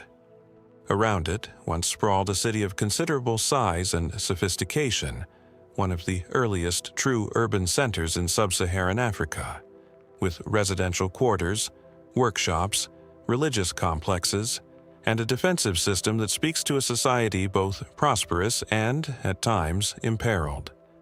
Kerma's rise began around 2500 BC, and by the height of what archaeologists term the classic Kerma period, roughly 1750 to 1500 BC, the kingdom had become an economic and military force that Egypt itself could not ignore. Its rulers were interred in enormous tumulus graves, earthen burial mounds, some reaching over 90 meters in diameter, accompanied by extraordinary quantities of grave goods, and, more troublingly, by the remains of sacrificial retainers, sometimes numbering in the hundreds, buried alongside their king to accompany him into the next world. This was a civilization that expressed its power in scale, in the sheer audacity of its monuments, at a time when Egypt to the north was itself fractured and vulnerable during the same second intermediate period we traced through the Qurna queen's uncertain world. For a window of history, then, Kerma held the advantage. Egyptian texts from this era speak of Kush with evident wariness, and archaeological evidence suggests Kerma's kings occasionally raided deep into Egyptian territory, exploiting the weakness of a divided Nile valley. Trade goods from Kerma, fine black-topped pottery, ivory, gold, exotic animal skins, traveled north along established routes, while the kingdom itself absorbed influences from Egypt, from the Levant, and from cultures deeper in Africa whose names have not survived in any written record at all. Kerma was not a peripheral society reacting to Egypt's greatness. It was, for a significant stretch of the Bronze Age, a rival civilization in its own right, one that modern histories have historically underrepresented, perhaps because so much of what we know about it comes from archaeology alone, rather than the abundant texts that illuminate Egypt's own story. And then, rather suddenly, in historical terms, it was gone. By around 1500 BC, Kerma's independence had ended, absorbed by an increasingly powerful and unified Egypt under the new kingdom pharaohs, the same dynasty whose warrior kings had finally expelled the Hyksos and turned their formidable military attention southward. Egyptian records credit conquerors like Thutmose I with campaigns deep into Kushite territory, and the archaeological record does show evidence consistent with Egyptian military presence and eventual administrative control over the region. On its surface, this looks like a straightforward story. One Bronze Age power outlasting and ultimately subsuming another. The natural churn of ancient geopolitics. But look closer at the archaeological sequence, and the tidy narrative begins to fray at its edges. The transition at Kerma does not show the unambiguous signature of a single, decisive conquest that some historical summaries suggest. Excavations reveal a more gradual, more ambiguous process, periods of apparent Kerma resilience and continuity even after Egyptian campaigns are recorded as having occurred, evidence of hybrid material culture suggesting complex interaction rather than simple domination, and a chronology that has proven genuinely difficult for archaeologists to pin down with confidence. Was Kerma truly broken by military conquest in a single dramatic campaign, as Egyptian royal inscriptions, never shy about exaggerating pharaonic triumphs, would have us believe? Or did the kingdom's power erode more slowly, through a longer process of pressure, assimilation, and internal transformation that Egyptian texts, written by the victors, simply compressed into a more flattering and decisive narrative? There are deeper puzzles still. The practice of mass retainer sacrifice, so central to Kerma's royal burials during the kingdom's height, appears to diminish and eventually vanish in the archaeological record before the kingdom's final absorption into Egypt, raising questions about internal religious or political change that predates any external conquest. Was Kerma already transforming from within, its ideology of kingship shifting, before Egyptian armies ever arrived? And what became of Kerma's elite, its ruling families, its distinct cultural identity, in the centuries that followed formal Egyptian control? Some evidence suggests Kushite culture persisted in altered form beneath the surface of Egyptian administration, only to resurface centuries later, when a new Kushite kingdom would rise again to the south, and, remarkably, would eventually conquer Egypt itself, ruling as its 25th dynasty pharaohs. Is that later kingdom a direct continuation of Kerma's suppressed identity, patiently enduring foreign rule for centuries before reasserting itself? Or a distinct society that merely inherited the same land and some of the same traditions? The Defufa still stands in the Sudanese desert, its mud brick walls holding their silence much as the Qurna queen held hers. Somewhere in the archaeological layers between Kerma's independent glory and its absorption into Egypt lies the true mechanism of a kingdom's ending: conquest, transformation, or some combination the historical record has never fully untangled. What really happened to the people who built those towering mounds, who sent hundreds of their own into death alongside their kings? Did Kerma fall in a single Egyptian campaign as the pharaohs claimed? Or did it, in some quieter and more complicated way, simply change into something else entirely, waiting, perhaps for centuries, to become something new? 3 centuries before Kerma's kings began raising their great earthen mounds on the Nile's southern reaches, and worlds away from the sprawling wealth of classic Kush, Egypt itself was already grappling with a period of fragmentation and uncertainty, one that would leave behind a mystery no less perplexing, carved not into a tomb wall or hidden among grave goods, but etched directly into stone at one of Egypt's most sacred sites. The location is Abydos in Upper Egypt, long considered the mythical burial place of the god Osiris, and for that reason, one of the most religiously significant sites in the entire ancient Egyptian world. Pharaohs and elites sought burial, or at least symbolic connection to Abydos across millennia, hoping to align themselves eternally with the resurrection myth at the heart of Egyptian religion. It is here, amid the tombs and monuments of genuine kings, that in 2014 an archaeological team from Pennsylvania State University, led by Josef Wegener, uncovered something that should not, by any conventional understanding of Egyptian chronology, have existed at all. A previously unknown royal tomb, bearing the name of a king no historical record had ever mentioned. His name, as preserved in the tomb's inscriptions, was Woseribre Senebkai, and beside his name tantalizingly appeared another, a queen or royal woman referred to as the mother of the king, whose own name was rendered in the fragmentary inscriptions as Khui. The tomb itself, modest compared to the grand pyramid complexes of Egypt's more famous rulers, dates to what scholars now call the Abydos dynasty, a shadowy, previously unconfirmed line of local kings who appear to have ruled a small, independent territory centered on Abydos during the deeply fractured Second Intermediate period, roughly contemporary with the very 17th dynasty Theban court we encountered through the Qurna queen, and with the same turbulent era of Hyksos occupation in the north. Here is where the mystery of Khui takes shape, and where mainstream Egyptology finds itself confronting more questions than certainties. The title Mother of the King tells us Khui held a position of considerable royal importance.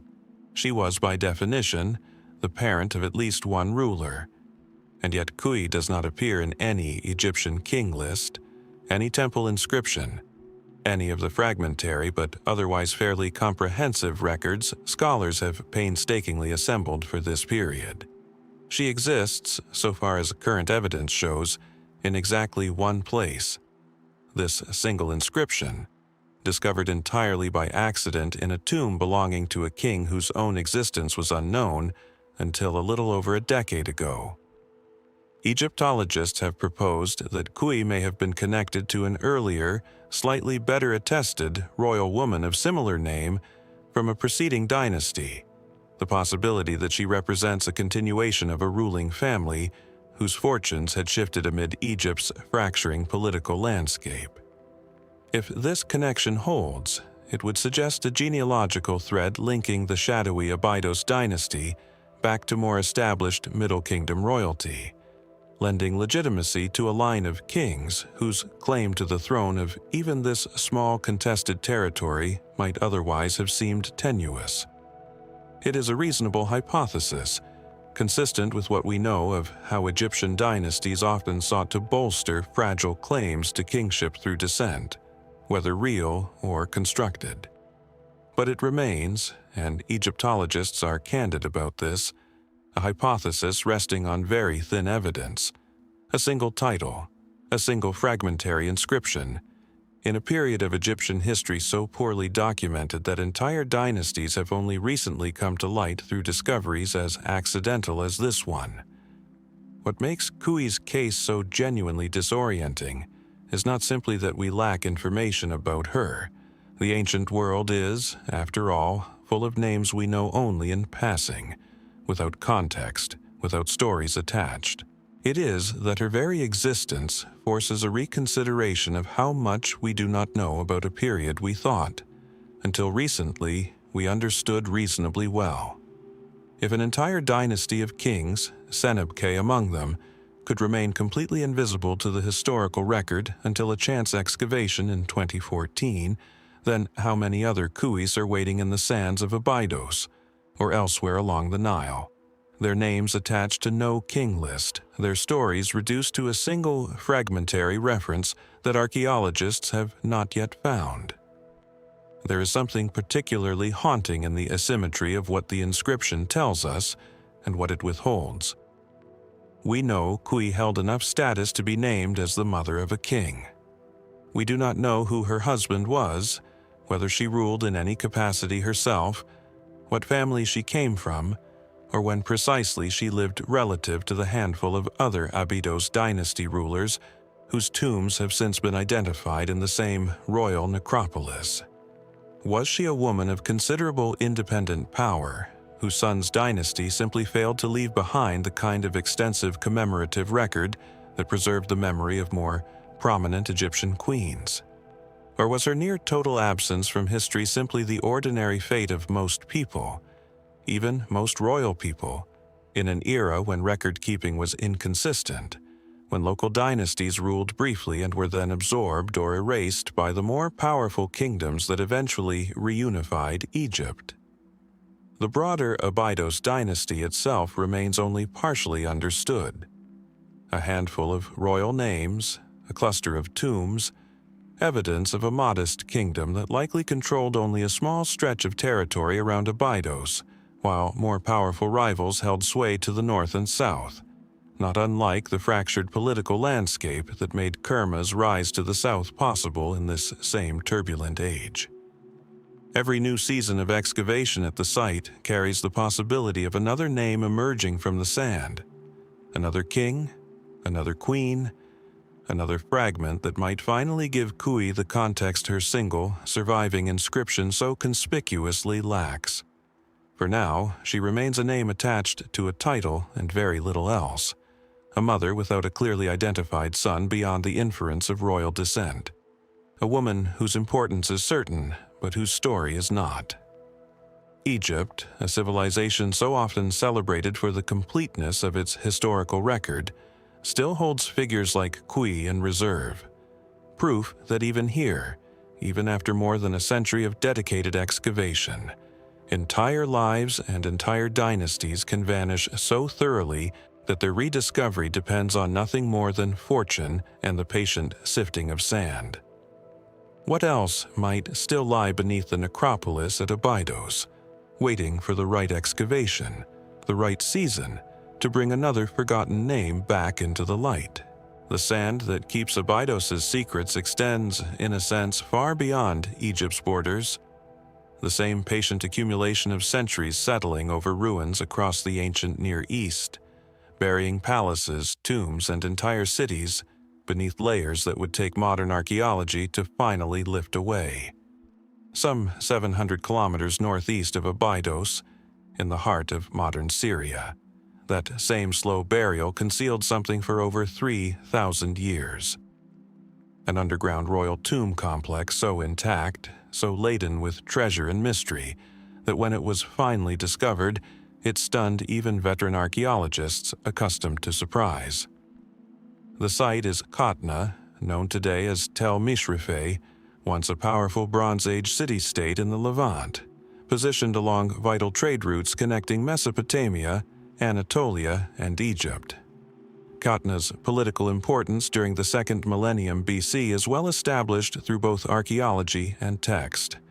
The city appears repeatedly in the diplomatic correspondence of the era, including the famous Amarna letters exchanged between Egyptian pharaohs and their Near Eastern counterparts, and in the archives of neighboring powers like Mari and Ugarit. This was a city whose rulers negotiated as equals with some of the most powerful kings of the ancient world, whose palace complex, excavated over decades, reveals a sophistication in keeping with its evident wealth and influence.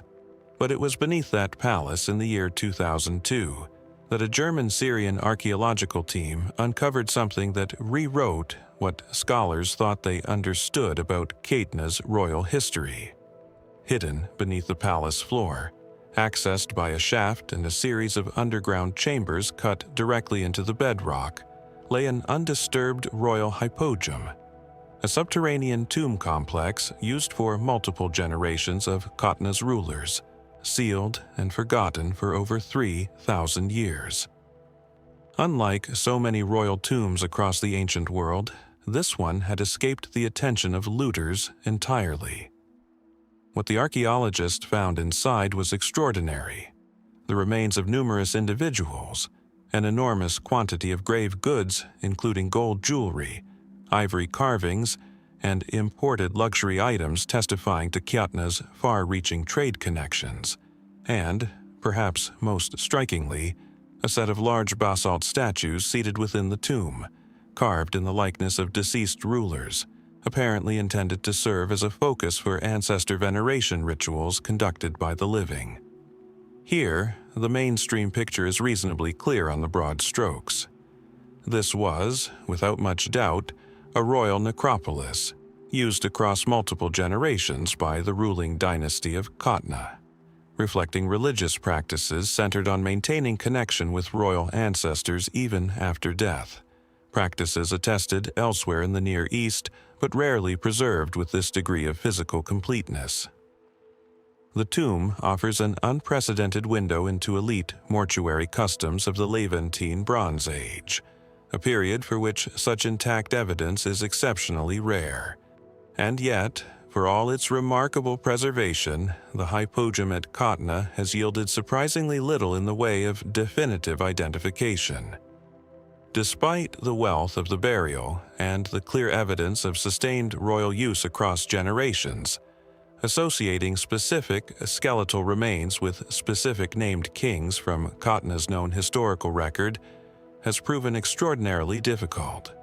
We possess, from the palace archives and international correspondence, the names of several Qatna rulers, kings like Amut-pl and Idanda, figures who negotiated alliances, corresponded with pharaohs, and steered the city's fortunes through a turbulent period of shifting regional power.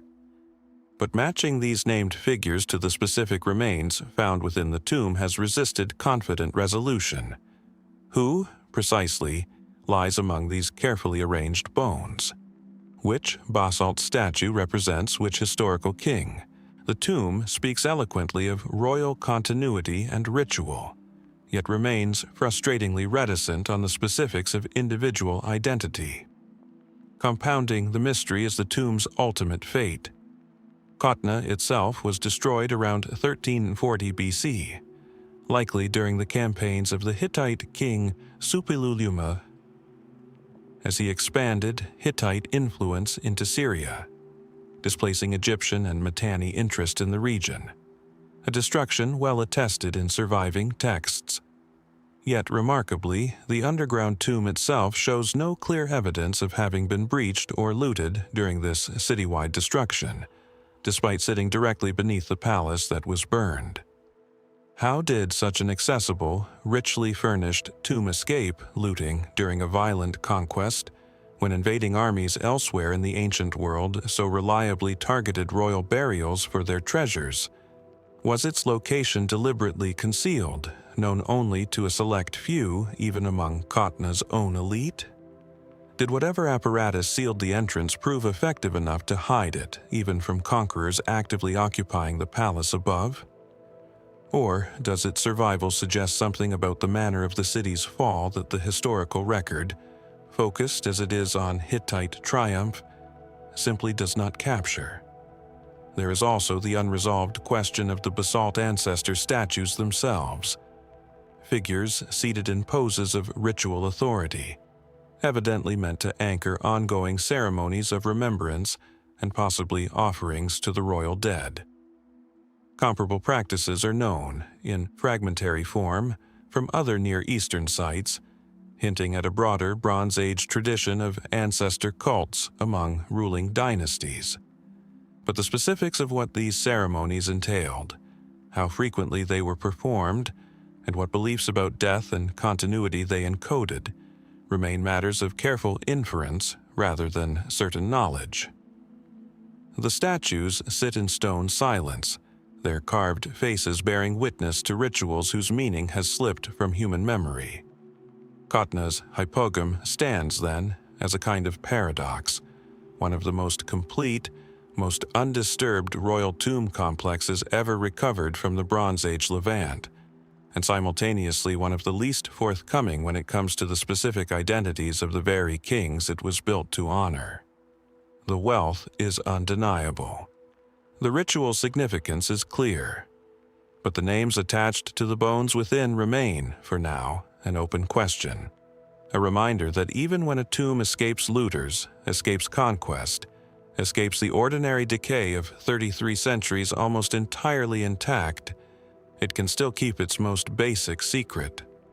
Who, precisely, rests within those chambers beneath Qatna's ruined palace, and what final rites accompanied them into a darkness that would last 3,000 years?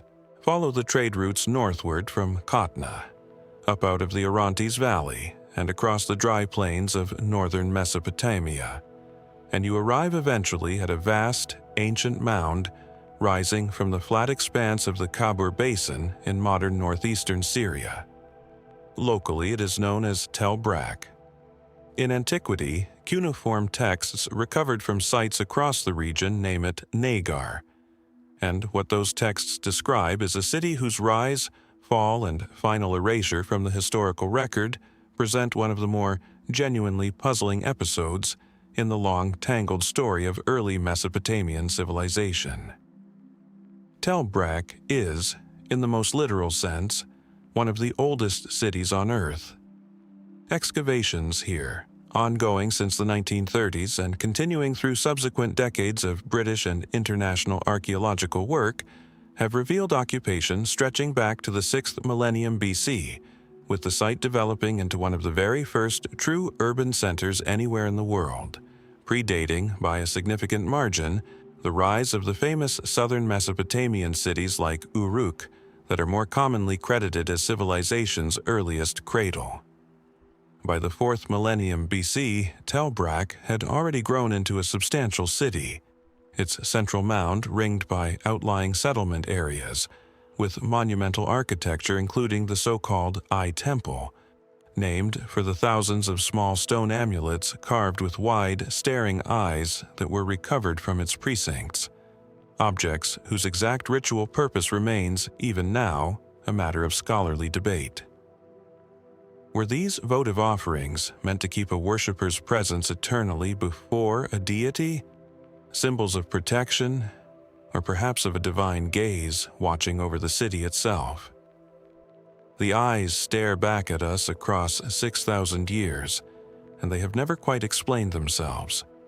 But it is not this deep, prehistoric origin that concerns us here, remarkable as it is. Our story turns instead to Nagar's role several centuries later, during the height of the Akkadian Empire, the world's first great territorial empire, forged by Sargon of Akkad around 2334 BC, and expanded by his successors into a domain stretching across much of Mesopotamia and beyond. Nagar, sitting astride crucial trade routes connecting Mesopotamia to Anatolia and the Levant, became a significant provincial center within this empire, and the archaeological record here is unusually rich for the period. Excavations have revealed what appears to have been an Akkadian administrative palace and cuneiform tablets recovered from the site, along with references to Nagar found in archives elsewhere, including the remarkable Royal Archive at Ebla, allow historians to reconstruct, in more detail than for many contemporary sites, the city's integration into the imperial Akkadian system. This was a city of genuine importance, a hub for trade in metals, textiles, and agricultural goods, home to administrators who reported, in some fashion, to the distant Akkadian court, and a strategic node the empire's rulers clearly valued enough to invest in maintaining. And then, as with so many chapters in this exploration, the story arrives at collapse, though here, the collapse belongs not only to a single city, but to an entire empire, and the entanglement of the two makes Nagar's specific fate even harder to isolate and explain. The Akkadian Empire itself came to an end with startling suddenness sometime around 2154 BC, or perhaps a few decades before or after, depending on which chronological reconstruction one favors. Ancient Mesopotamian tradition attributed this collapse to divine curse and the invasions of a people called the Gutians, describing the fall of Akkad in the famous literary composition known as The Curse of Akkad as a catastrophe of near-apocalyptic proportions, a punishment sent down upon the city of Akkad itself for the impiety of one of Sargon's successors. It is vivid, dramatic literature, and, like most literature composed generations after the events it describes, it is a source historians treat with considerable caution rather than as straightforward reportage. What the archaeological evidence actually shows at sites across the former Akkadian domain, Nagar included, is something considerably more complicated and considerably more interesting than a simple story of barbarian invasion and divine retribution. At Tel Brak, specifically, excavation has revealed evidence consistent with significant disruption around the time of the empire's collapse. But the nature, timing, and cause of that disruption remain genuinely contested among specialists in ways that resist easy summary. This is where mainstream Mesopotamian archaeology has, in recent decades, increasingly turned its attention toward an explanation that would have seemed almost absurd to earlier generations of historians steeped in stories of invasion and conquest: climate. Beginning in the 1990s, a body of research drawing on soil analysis, pollen records, and other paleoclimatic evidence began to build a case that the Akkadian Empire's collapse coincided with a severe, abrupt period of aridification across the region, a mega-drought event that some researchers have linked to broader climatic disruptions documented across the wider eastern Mediterranean and Near East around this time. Sediment cores taken from locations including the Gulf of Oman have revealed layers consistent with a dramatic increase in wind-blown dust originating from Mesopotamia during precisely this window, suggesting a landscape turned suddenly and severely dry. If Nagar's economy, like so much of the Akkadian imperial system, depended on agricultural surplus from the surrounding Khabur plains, a prolonged and severe drought could have undermined the city's productive capacity and its usefulness to the empire, almost independent of any military threat whatsoever.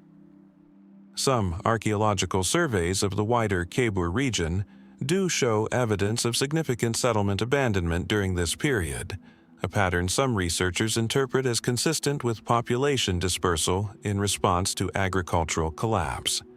This climatic explanation has proven compelling to many scholars, offering a mechanism that operates independently of, or perhaps alongside, whatever political and military pressures were also affecting the fracturing empire. And yet it has not gone unchallenged. Other researchers have pushed back against what they see as an overly deterministic reading of the paleoclimatic data, pointing out that the precise dating of the proposed drought event relative to the political collapse of Akkadian administration remains difficult to establish with the confidence some popular accounts suggest, and noting that settlement patterns across the wider region are messier and more varied than a single, simple drought narrative can comfortably accommodate. Some sites show clear abandonment, others show continuity, or a more gradual transformation rather than sudden collapse. Nagar itself did not vanish entirely.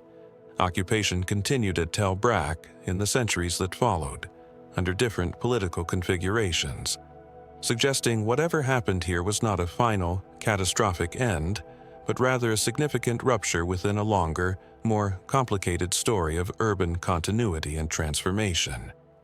This is perhaps where Nagar's mystery becomes most genuinely unresolved, not in a single dramatic question of who or what destroyed the city, but in the deeper, more unsettling difficulty of disentangling cause from effect across multiple, possibly simultaneous crises. Did climatic disruption undermine Akkadian imperial control first, creating the conditions for political fragmentation and whatever military pressures followed? Or did existing political instability within the sprawling, perhaps overextended Akkadian imperial system create vulnerabilities that a subsequent or concurrent climatic downturn then exploited and accelerated? Textual sources point toward invasion and internal rebellion as contributing factors well attested elsewhere in the collapse of Akkadian control. The paleoclimatic record points toward severe environmental stress occurring in a suspiciously proximate time frame. Modern archaeology increasingly suspects that both narratives may be true simultaneously, operating together in ways the available evidence cannot yet cleanly separate. A collapse driven not by one clear villain, whether Guccian raiders or a shifting climate, but by the compounding, mutually reinforcing pressure of several crises arriving together. There is something worth sitting with in this particular uncertainty, distinct from the mysteries of missing names or unidentified remains we have traced through much of this exploration. Nagar's case is not primarily about a gap in the record where information should exist. It is about a case where multiple, partially contradictory bodies of evidence: ancient literary tradition, administrative texts, archaeological stratigraphy, paleoclimatic data drawn from sediment thousands of kilometers away, all point toward the same general period of crisis, without ever quite agreeing on the precise mechanism, sequence, or relative weight of the forces involved. It is a reminder that even when historians have more evidence than usual, more textual sources, more scientific data to draw upon, certainty about causation in complex historical collapse can remain frustratingly out of reach. The mound at Tel Brak still rises from the Khabur plain today, its ancient eye temple amulets long since removed to museum collections, their thousands of carved gazes still fixed on questions no inscription has ever answered.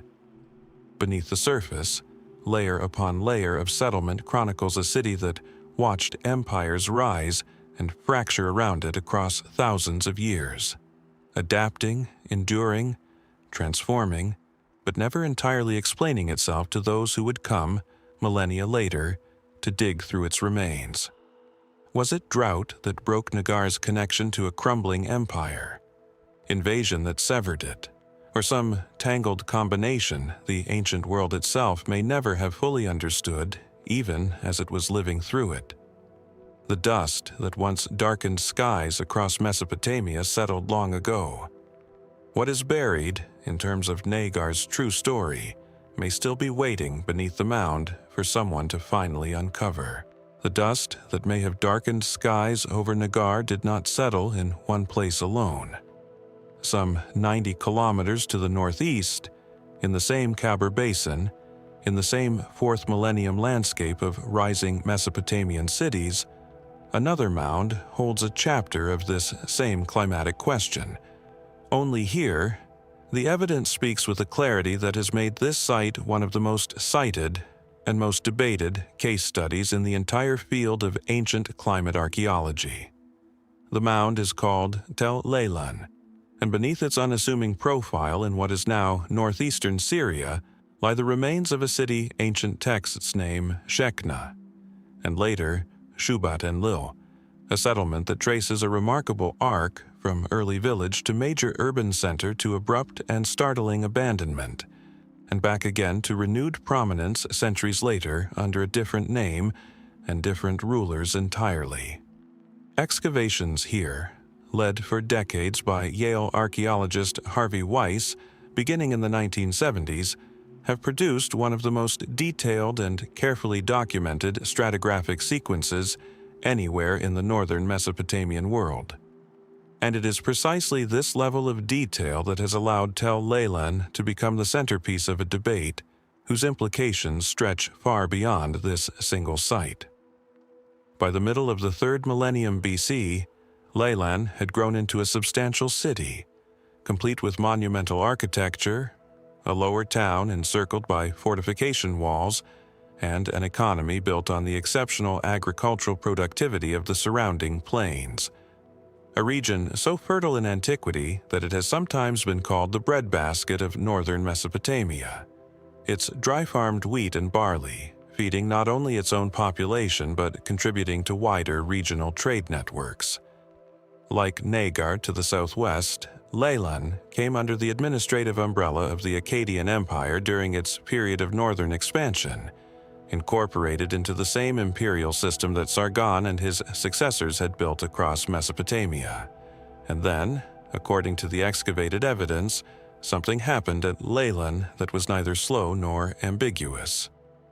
Around 2200 BC, in a transition Weiss and his collaborators have argued is visible with unusual sharpness in the site's stratigraphy, the city was abandoned, not gradually depopulated over generations, but emptied with what the archaeological team has characterized as striking rapidity. Excavation revealed a substantial layer of wind-blown sediment, unusually fine and consistent with severe aeolian deposition, directly overlying the final occupation levels of the city. A layer essentially devoid of the artifacts and occupation debris one would expect if the site had continued to see gradual, petering out habitation. Above this sediment layer, the archaeological record shows something equally striking. For roughly 3 centuries afterward, the site appears to have been essentially unoccupied. No houses, no burials, no evidence of the ordinary accumulated debris of daily human life. A major city, seemingly, simply stopped. Weiss and his colleagues have argued, in research that has become foundational to the broader climate collapse hypothesis for the Akkadian Empire's decline, that this sediment layer represents direct physical evidence of the same abrupt aridification event proposed at Nagar and elsewhere across the region. A mega-drought so severe and so sudden that it rendered the dry farming agriculture upon which Leilan depended essentially impossible, forcing a wholesale abandonment of the city, and, the researchers suggest, contributing significantly to the wider collapse of Akkadian imperial authority across northern Mesopotamia. Soil chemistry analysis from the site has been presented as further corroborating evidence, showing changes consistent with a landscape that had become significantly drier and more exposed to wind erosion during precisely this period. When resettlement finally occurred, centuries later, it came from a different cultural and political context entirely, further supporting, in this interpretation, the idea of a genuine rupture rather than mere continuity temporarily obscured in the record. It is a striking, coherent narrative, and for a time it achieved something close to consensus status in discussions of Akkadian collapse, cited widely as perhaps the clearest single piece of physical evidence linking ancient Near Eastern political crisis directly to abrupt climate change.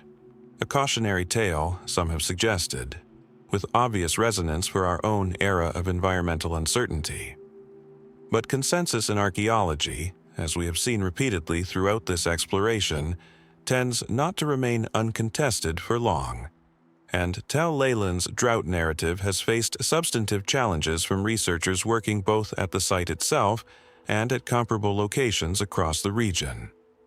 Some archaeologists have questioned whether the abandonment at Leilan was quite as absolute or as suddenly total as the initial interpretation suggested, pointing to evidence from other nearby sites in the Khabur Basin that show more varied trajectories during the same period, some experiencing decline, others showing surprising continuity, a regional pattern that sits uneasily with a single, uniform climatic catastrophe striking the entire landscape with equal and simultaneous force.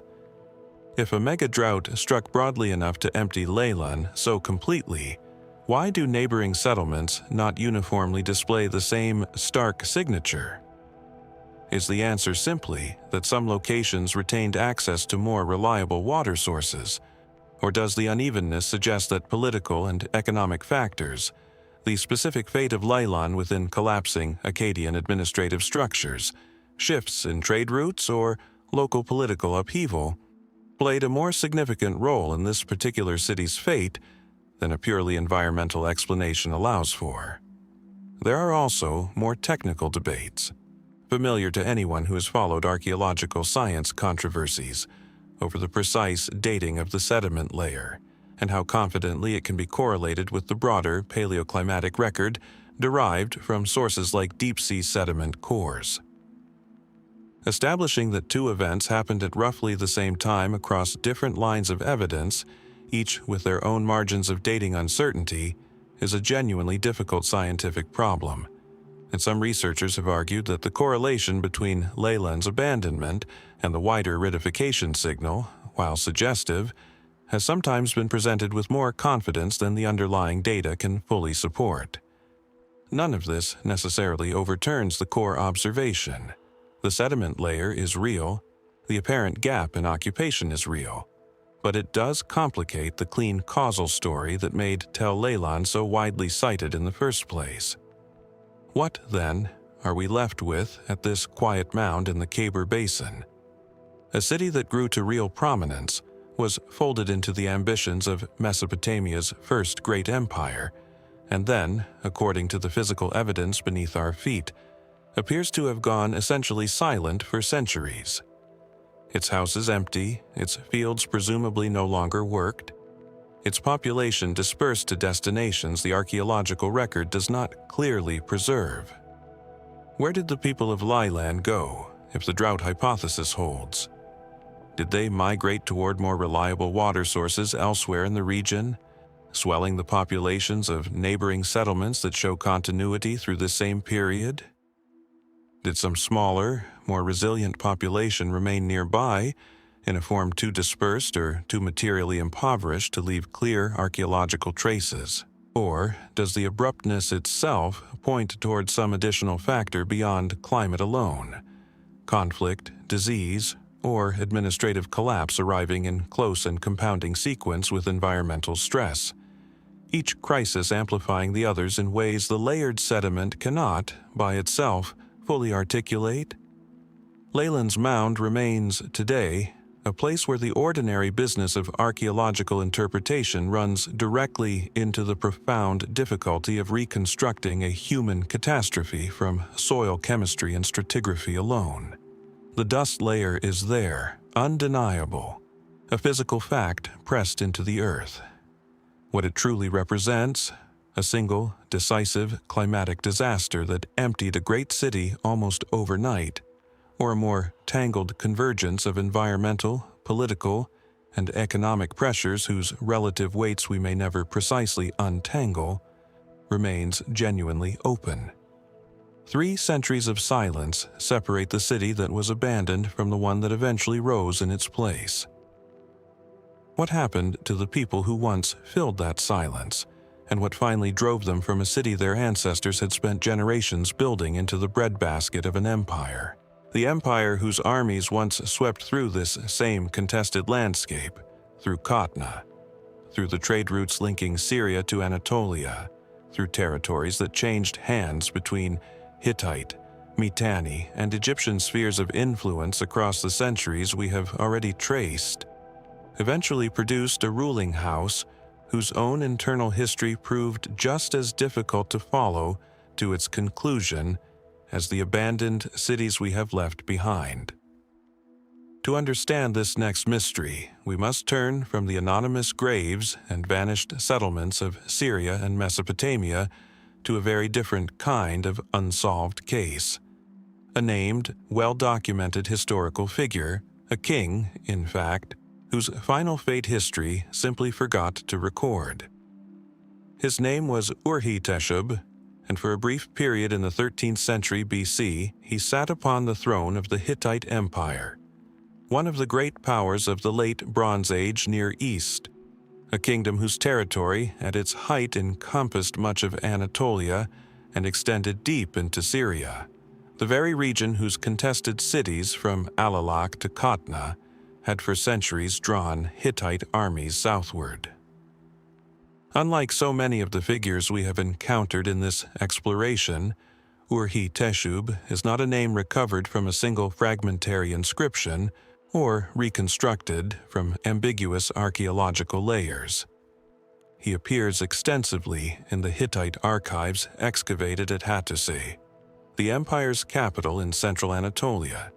Thousands of clay tablets written in cuneiform that preserve treaties, royal correspondence, ritual texts, and, crucially for our purposes, a remarkably detailed and personal account of the political crisis that ended his reign. And yet, despite this wealth of documentation, the final chapter of his life dissolves into a silence that historians have never been able to fill. Urhi-Teshub came to the throne around 1272 BC, taking the throne name Mursili III, as the son of King Muwatalli II, the same Hittite ruler famous for leading his forces against Rameses II of Egypt at the Battle of Kadesh, one of the best documented military engagements of the ancient world. Urhi-Teshub's own succession, however, was complicated from the start by the presence of his uncle, Hattusili, a powerful and militarily accomplished figure who had served as a trusted commander and administrator under Muwatalli and who controlled significant regional authority in his own right. The tension between nephew and uncle simmers through the surviving records, and it did not remain contained for long. Within several years of taking the throne, Urhi-Teshub found himself in open conflict with Hattusili, a struggle that culminated in Hattusili's forces overthrowing the young king in what amounted to a civil war within the Hittite royal family itself. What makes this succession crisis so unusually well documented by the standards of Bronze Age political history is a remarkable text known to modern scholars as the Apology of Hattusili III, a lengthy inscription in which the victorious uncle sets out, in his own justificatory words, an account of the conflict and his reasons for seizing power from his nephew.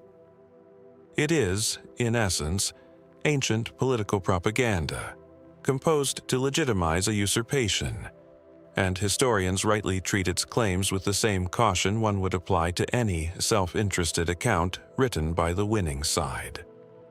Hattusili describes showing considerable restraint toward his defeated nephew, claiming he initially allowed Urhi-Teshub to retain some measure of status even after losing the throne, permitting him to govern as a lesser regional ruler in Syria rather than executing him outright, in what the text frames as an act of magnanimity consistent with the will of the gods, whose favor Hattusili claims justified his actions throughout the conflict. And this is precisely where the documented, richly detailed history of Urhi-Teshub simply stops being reliable, and the mystery begins in earnest. According to Hattusili's own account, Urhi-Teshub did not remain content with his reduced status in Syria. The text describes further conflict, further scheming on the deposed king's part, culminating in Hattusili moving to exile his nephew even further from the Hittite heartland. Specifically, according to the inscription, sending him into exile in Egypt, the very rival power against whom Urhi-Teshub's own father had fought at Kadesh. Here, the trail runs cold, and it runs cold in a way that has frustrated Hittitologists for generations. Egyptian records from this period, including correspondence associated with the court of Ramesses II, do contain scattered and tantalizing references that some scholars have connected to a Hittite royal figure in exile, but nothing that definitively confirms Urhi-Teshub's presence, activities, or ultimate fate on Egyptian soil. Did he live out his remaining years quietly in Egyptian territory, a deposed king with no realistic path back to power, essentially forgotten by the historical record because he ceased, from the perspective of the sources that survive, to matter? Did he attempt some further bid to reclaim his throne, perhaps with Egyptian support or tacit encouragement, that failed so completely it left no trace in either Hittite or Egyptian archives? Or did his story end more abruptly, through means the surviving texts, composed, after all, largely by or for the man who had deposed him, had every incentive not to record in detail?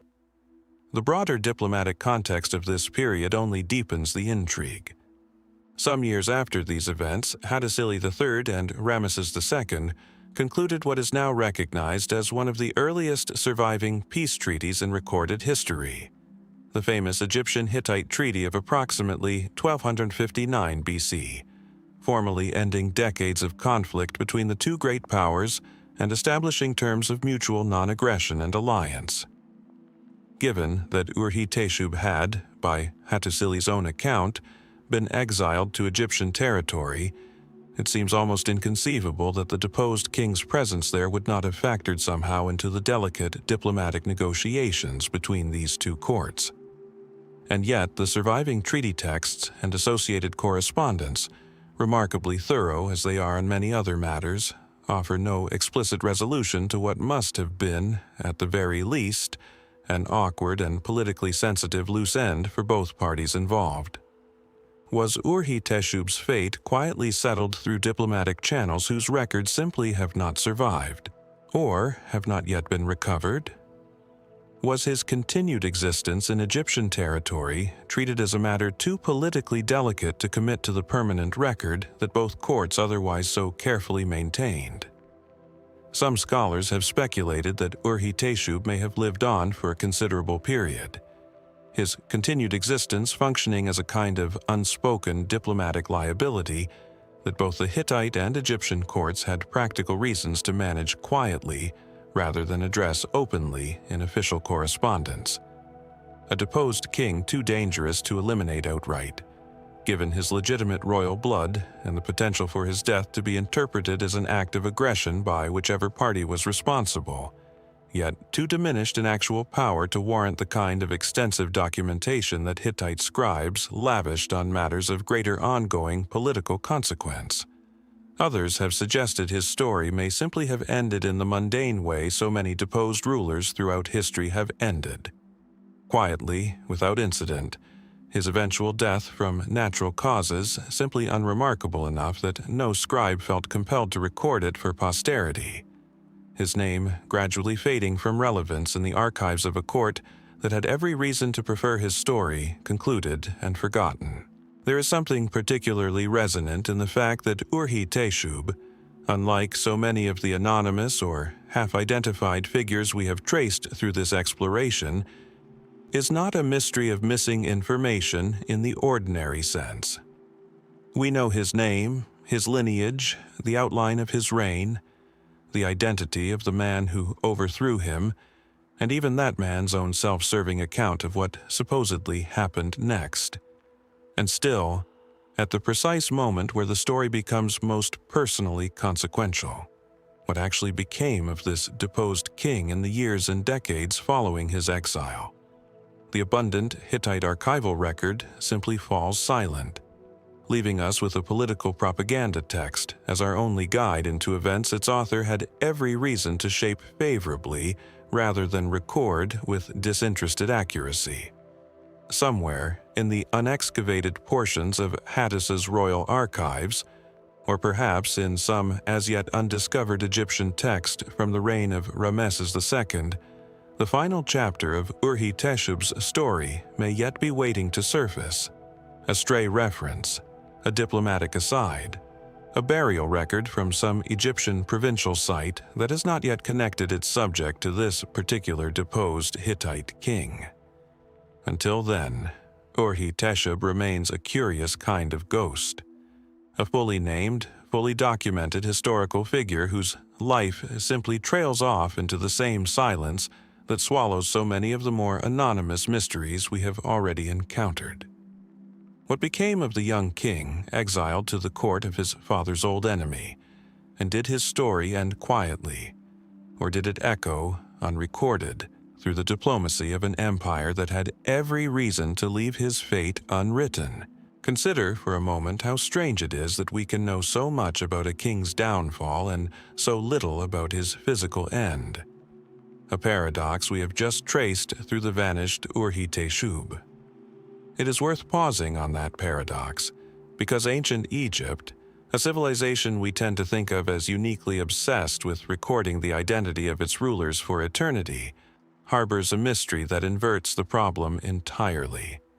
A king whose name survives, inscribed for us to read even now, attached to almost nothing else at all.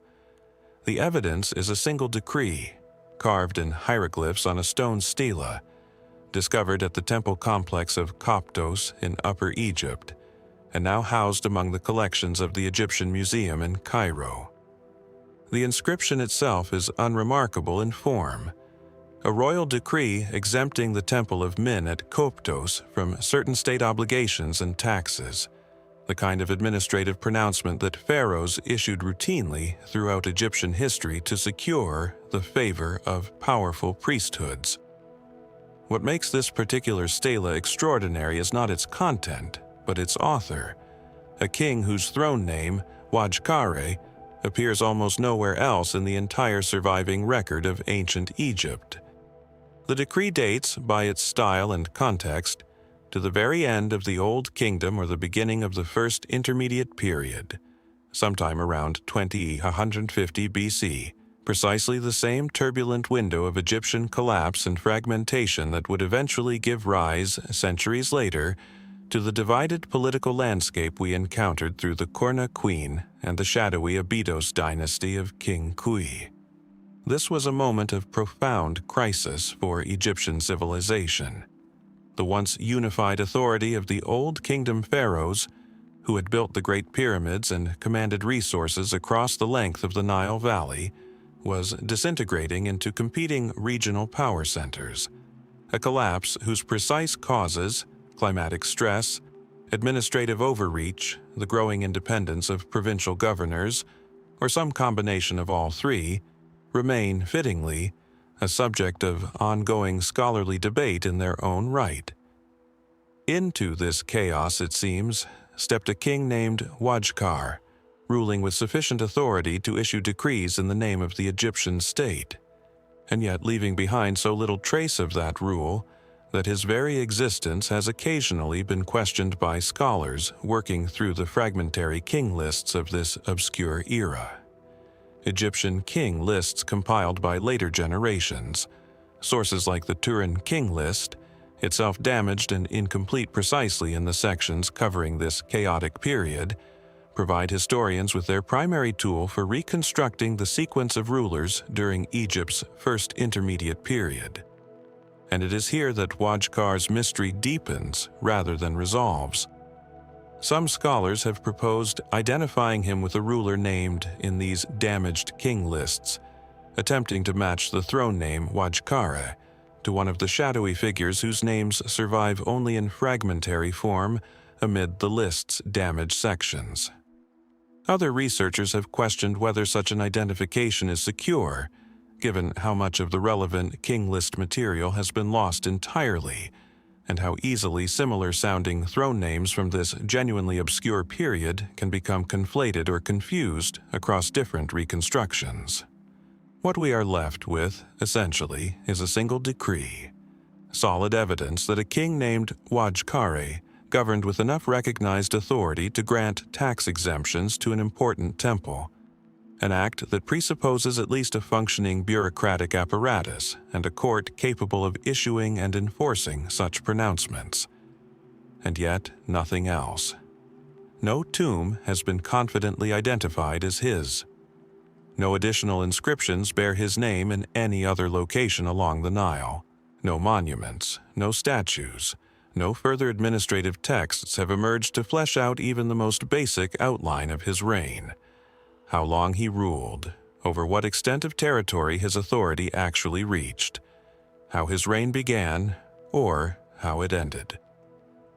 This absence becomes especially striking when measured against how much Old Kingdom and early First Intermediate Period Egypt otherwise chose to record.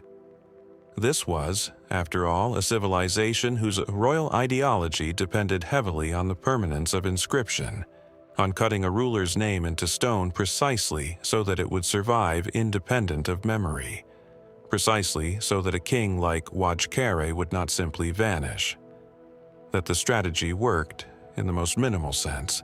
His name did survive, carved into that single stela at Koptos, while failing so completely to preserve any broader context around that name, raises a question that nags at Egyptologists working on this period. Was Wajkar's reign genuinely as fleeting and inconsequential as the paucity of evidence suggests? A king who held nominal authority for perhaps only a matter of months or a few years during an era of rapid political turnover, too brief a reign to generate much monumental activity before he was displaced by the next claimant to a fracturing throne. Or does the scarcity of evidence reflect something else entirely? The ordinary, arbitrary process by which perishable records were lost, monuments were dismantled and reused by later builders, and entire reigns from this poorly documented period simply failed to survive into the archaeological and textual record that historians now depend upon 3,000 years later. There is a particular kind of historical vertigo in a case like Wajkara's, one worth sitting with directly. We have grown accustomed, across this exploration, to encountering absences that take a recognizable shape. A name without a face remains without an identity, a destruction without a clear culprit. Wajkar inverts this pattern. Here we have a name confirmed, carved in the king's own era by his own authority, exercising genuine royal power in a genuine historical moment. And still, everything else about him, his parentage, his length of reign, the extent of his kingdom, the circumstances of his rise and his eventual fall from a throne that was, during this fractured period, evidently unstable enough that few of its occupants held it for very long, remains entirely unknown. He exists for us as something close to a pure administrative signature, proof of governance without any of the biography that would make that governance comprehensible as a human story. Some scholars have speculated whether Wajkare might represent one among several competing claimants to legitimate pharaonic authority during a period when Egypt's unified kingship had effectively broken down into rival power centers, each perhaps issuing decrees and claiming royal titles within their own limited sphere of actual control, which would mean his single surviving decree captures not the record of a stable, if brief, national reign, but rather a fragment of a far messier, more contested political landscape, one in which multiple men may have simultaneously claimed the title of king over different portions of a fracturing Egypt, each leaving behind, in some cases, no more than a single scrap of evidence for later ages to puzzle over. If so, how many other Wajkars might once have existed during this chaotic interval of Egyptian history, ruling briefly and locally, and leaving behind nothing at all, no stela, no fortunate survival, no name for us to even wonder about. The stela from Coptos remains on display, its hieroglyphs still perfectly legible after more than 4,000 years, patiently naming a king about whom it otherwise tells us almost nothing. It is, in its way, one of the purest expressions of this entire exploration's central unease, proof that survival into the historical record and genuine historical understanding are not at all the same thing, that a name can outlast every trace of the life that once bore it. Who was Wajkare, truly? A legitimate pharaoh briefly holding together the last vestiges of a collapsing kingdom, or one claimant among many in a fractured and half-forgotten age? And what, if anything, still lies buried somewhere along the Nile, waiting to finally give this fleeting king a story to match his name? That same impulse toward permanent inscription, the carving of words into stone, precisely so they might outlast memory, appears again in our next case, though this time the stone in question speaks not of a mysterious king's brief authority, but of a mysterious kingdom's very existence. The inscription sits carved into the rock-cut facade of a tomb at Kubbat el-Hawa, on the west bank of the Nile near Aswan, at Egypt's southern frontier. And what it describes is a land that Egyptian expeditions visited, traded with, and depended upon for generations. A kingdom that appears vividly, repeatedly, and with genuine specificity in the Egyptian record, and then simply disappears from history without any clear explanation for where it went or what became of it.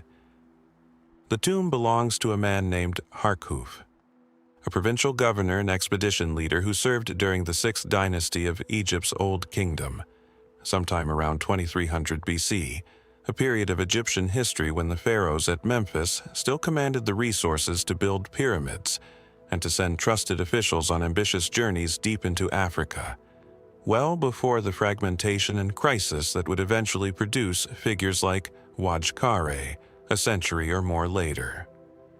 Carved onto the facade of his tomb is what has become one of the most celebrated autobiographical inscriptions to survive from ancient Egypt. A detailed account of 4 separate expeditions Harkhuf led, on behalf of his king, into a land to the south that Egyptian texts consistently call Yam. According to Harkhuf's own account, Yam was no minor or peripheral place. His inscriptions describe journeys lasting many months, expeditions substantial enough to require hundreds of donkeys to transport the goods traded and acquired along the way.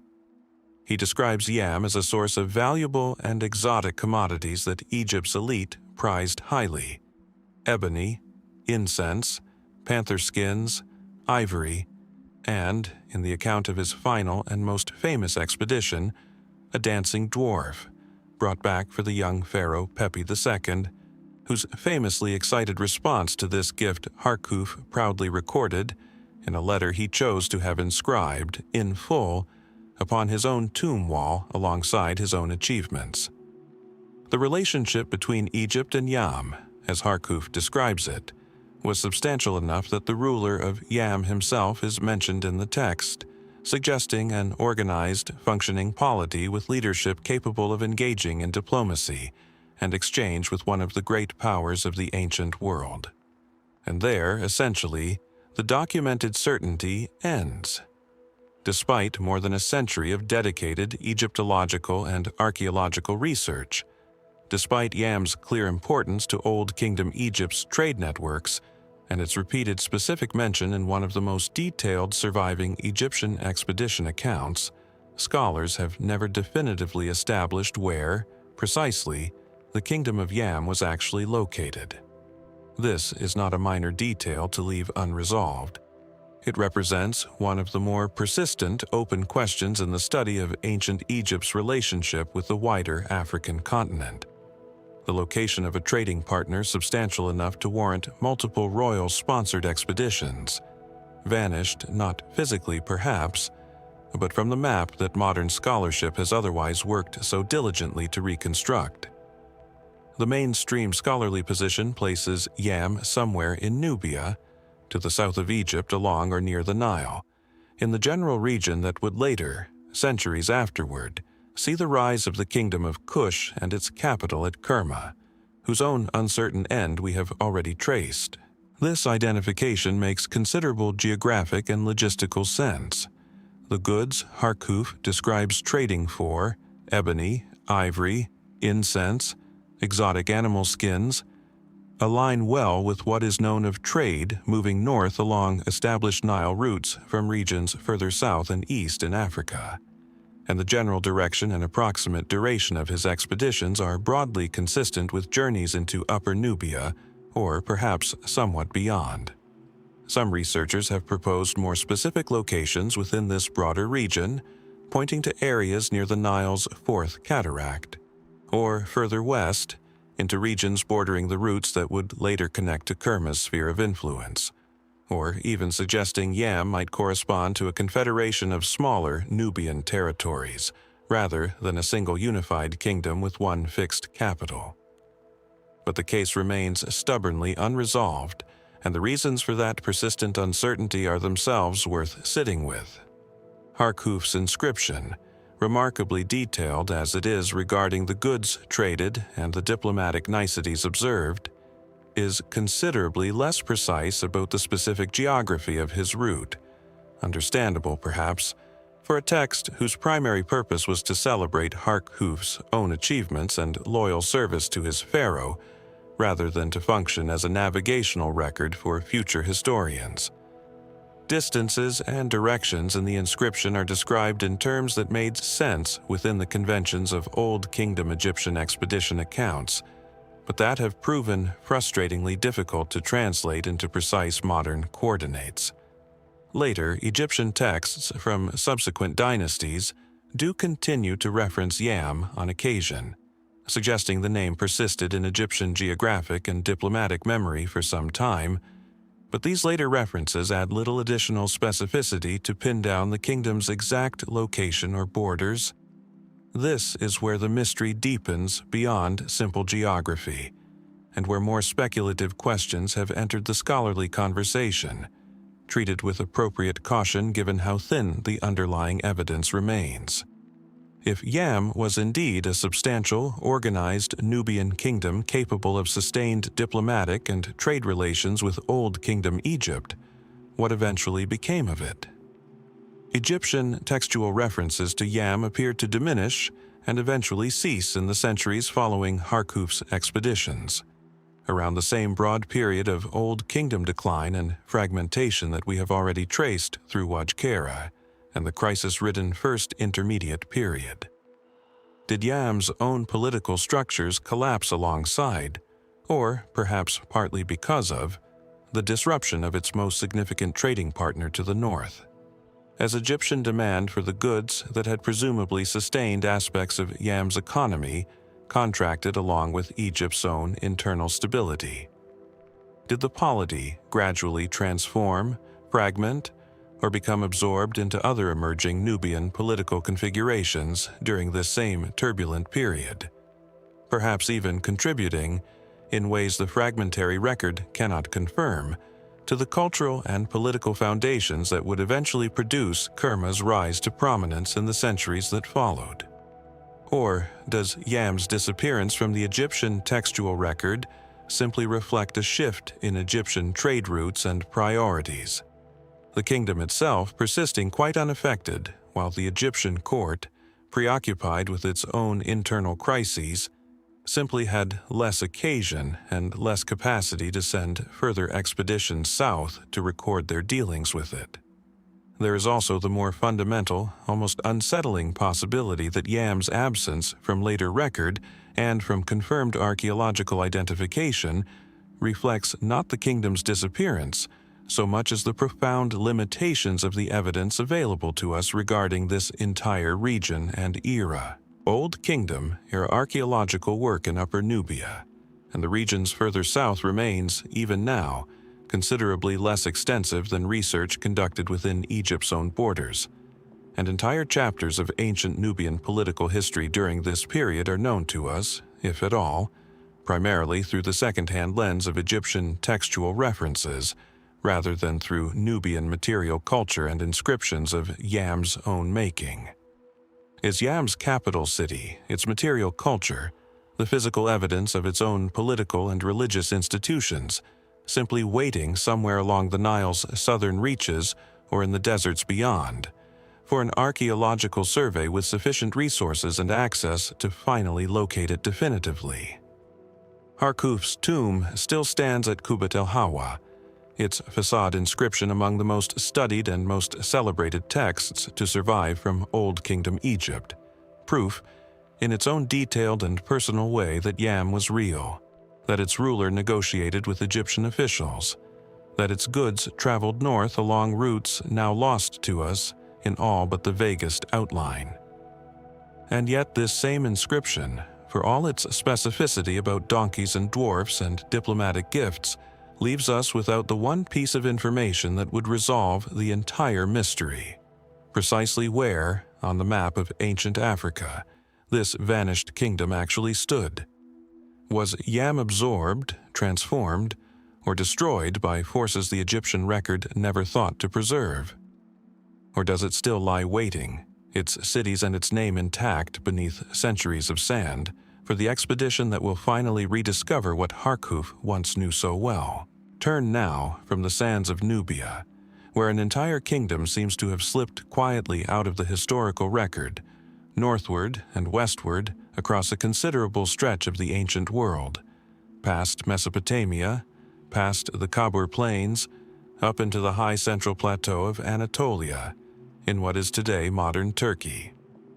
Here, amid rolling steppe and volcanic rock, archaeologists have uncovered the remains of a Bronze Age settlement known as Tepe, ancient Kanesh, and preserved in its ruins, an inscription that introduces us to one of history's genuinely pivotal but frustratingly obscure figures, a king named Anitta, whose life reshaped the political landscape of an entire region, and whose death, for all his evident historical importance, remains a matter almost entirely unaccounted for in the surviving record. Kanesh itself is remarkable on its own terms, quite apart from Anitta's story. The site is best known to archaeologists and historians for its Karum, a lower town district that once housed a thriving colony of Assyrian merchants, whose extensive archive of cuneiform tablets, thousands of them, recovered through decades of excavation, has provided historians with an extraordinarily detailed window into Bronze Age commerce, family life, and legal practice during the early 2nd millennium BC. These merchants, operating far from their homeland in northern Mesopotamia, conducted business in textiles and metals, particularly tin and silver, establishing trade networks that connected Anatolia to the wider Mesopotamian world through routes that required considerable organization, capital, and, crucially, a degree of political stability in the territories the caravans had to cross. It is against this backdrop of established trade and settled city-states, Kanesh among several competing Anatolian centers of the period, that Anitta emerges into the historical record, not as a merchant or an administrator, but as a conqueror who would fundamentally alter the political map of the region. Our primary source for Anitta comes from a remarkable text, now known to scholars as the Anitta text, discovered among the archives at Hattusa, the very capital city, centuries later, of the Hittite Empire, whose internal turmoil we traced through the fate of Urhi-Teshub. This is itself a detail worth pausing on. The Anitta text was preserved and copied by Hittite scribes generations, even centuries after Anitta's own lifetime, suggesting the Hittites themselves regarded this earlier king as a figure of considerable founding importance to their own political and dynastic tradition, even though Anitta predates the Hittite Old Kingdom as conventionally defined and was not, strictly speaking, a Hittite king ruling from Hattusa at all. According to this text, Anitta was the son of a ruler named Pithana, king of the city of Kusara, a settlement whose precise location remains, fittingly enough for this ongoing exploration, still debated and unconfirmed by archaeologists, adding its own small mystery to the larger one. Pithana, the text tells us, had already begun a campaign of conquest, notably capturing Kanesh itself, before Anitta inherited and dramatically expanded this project of territorial consolidation. The Anitta text describes, with a degree of specificity unusual for Anatolian political history of this early period, a series of military campaigns through which Anitta conquered rival Anatolian city-states one by one, absorbing their territories and eventually establishing Kanesh itself as his capital, a preeminent power controlling a substantial portion of central Anatolia during the roughly 18th century BC. Among Anitta's recorded achievements, one deserves particular attention, given what we know of later Anatolian history. The text describes his forces conquering and, notably, cursing the city of Hattusa itself, the very city that would, generations later, become the capital of the Hittite Empire. Anitta's inscription reportedly declares the site cursed, forbidding its resettlement, a detail historians find genuinely fascinating given that Hattusa would indeed later rise to become the seat of Hittite power under later kings, seemingly in direct defiance of Anitta's own curse. Did later Hittite rulers deliberately choose to rebuild upon a site their own preserved textual tradition described as cursed by an earlier, evidently respected conqueror? And if so, what did that choice signify about their own claims to power and their relationship to Anitta's legacy? Was resettling supposedly cursed ground meant as a demonstration of strength, a symbolic assertion that the new dynasty's authority superseded even Anitta's ancient prohibition? The text raises the question far more clearly than it answers it. Anitta's own titles, as preserved in the surviving inscriptions, are significant in their own right. He is described using terms that some scholars translate as Great King, a title that would carry considerable weight in later Hittite royal ideology, suggesting Anitta's reign represented something considerably more consequential than a mere regional chieftaincy. He appears to have controlled, at the height of his power, a substantial swath of central Anatolia, commanding sufficient resources and authority to conduct sustained military campaigns, to receive what the text describes as gifts or tribute from other rulers, and to establish Kanesh as a genuine political center rather than merely a commercial hub populated by foreign merchant colonies. In every sense, the surviving evidence allows us to assess, Anitta appears to have been a genuinely significant historical figure, arguably the first ruler in Anatolian history whose career we can reconstruct with this degree of narrative detail, and a figure later Hittite tradition itself regarded as foundational to their own dynastic story. And then, just as with so many of the figures we have traced through this exploration, the record simply stops. The Anitta text itself, our primary and most detailed source, does not describe Anitta's death at all. It concludes its narrative of conquest and consolidation without ever addressing how this evidently powerful and militarily successful king's life or reign actually came to an end. No inscription describing his death, his burial, or his succession has been definitively identified among the surviving archaeological or textual record. We do not know whether Anitta died of natural causes after a long and secure reign. Whether he fell in battle during some later campaign the surviving text does not cover. Whether he was overthrown or assassinated amid the same kind of internal political rivalry that would later plague Hittite succession, as we saw so vividly in Urhi-Teshub's case, or whether some entirely different circumstance brought his rule and his life to its conclusion. This absence becomes especially puzzling when we consider what happened to Anitta's kingdom after his reign, a question that is itself entangled with his unknown fate.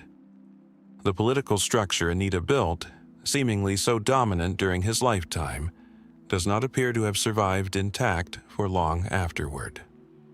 The historical and archaeological record for the period immediately following Anitta's reign grows considerably murkier, with the clear, centralized authority he apparently established giving way to a period whose political details are far less well documented, before the rise, generations later, of the Hittite Old Kingdom under rulers who would trace their own legitimacy back, at least in part, to Anitta's precedent.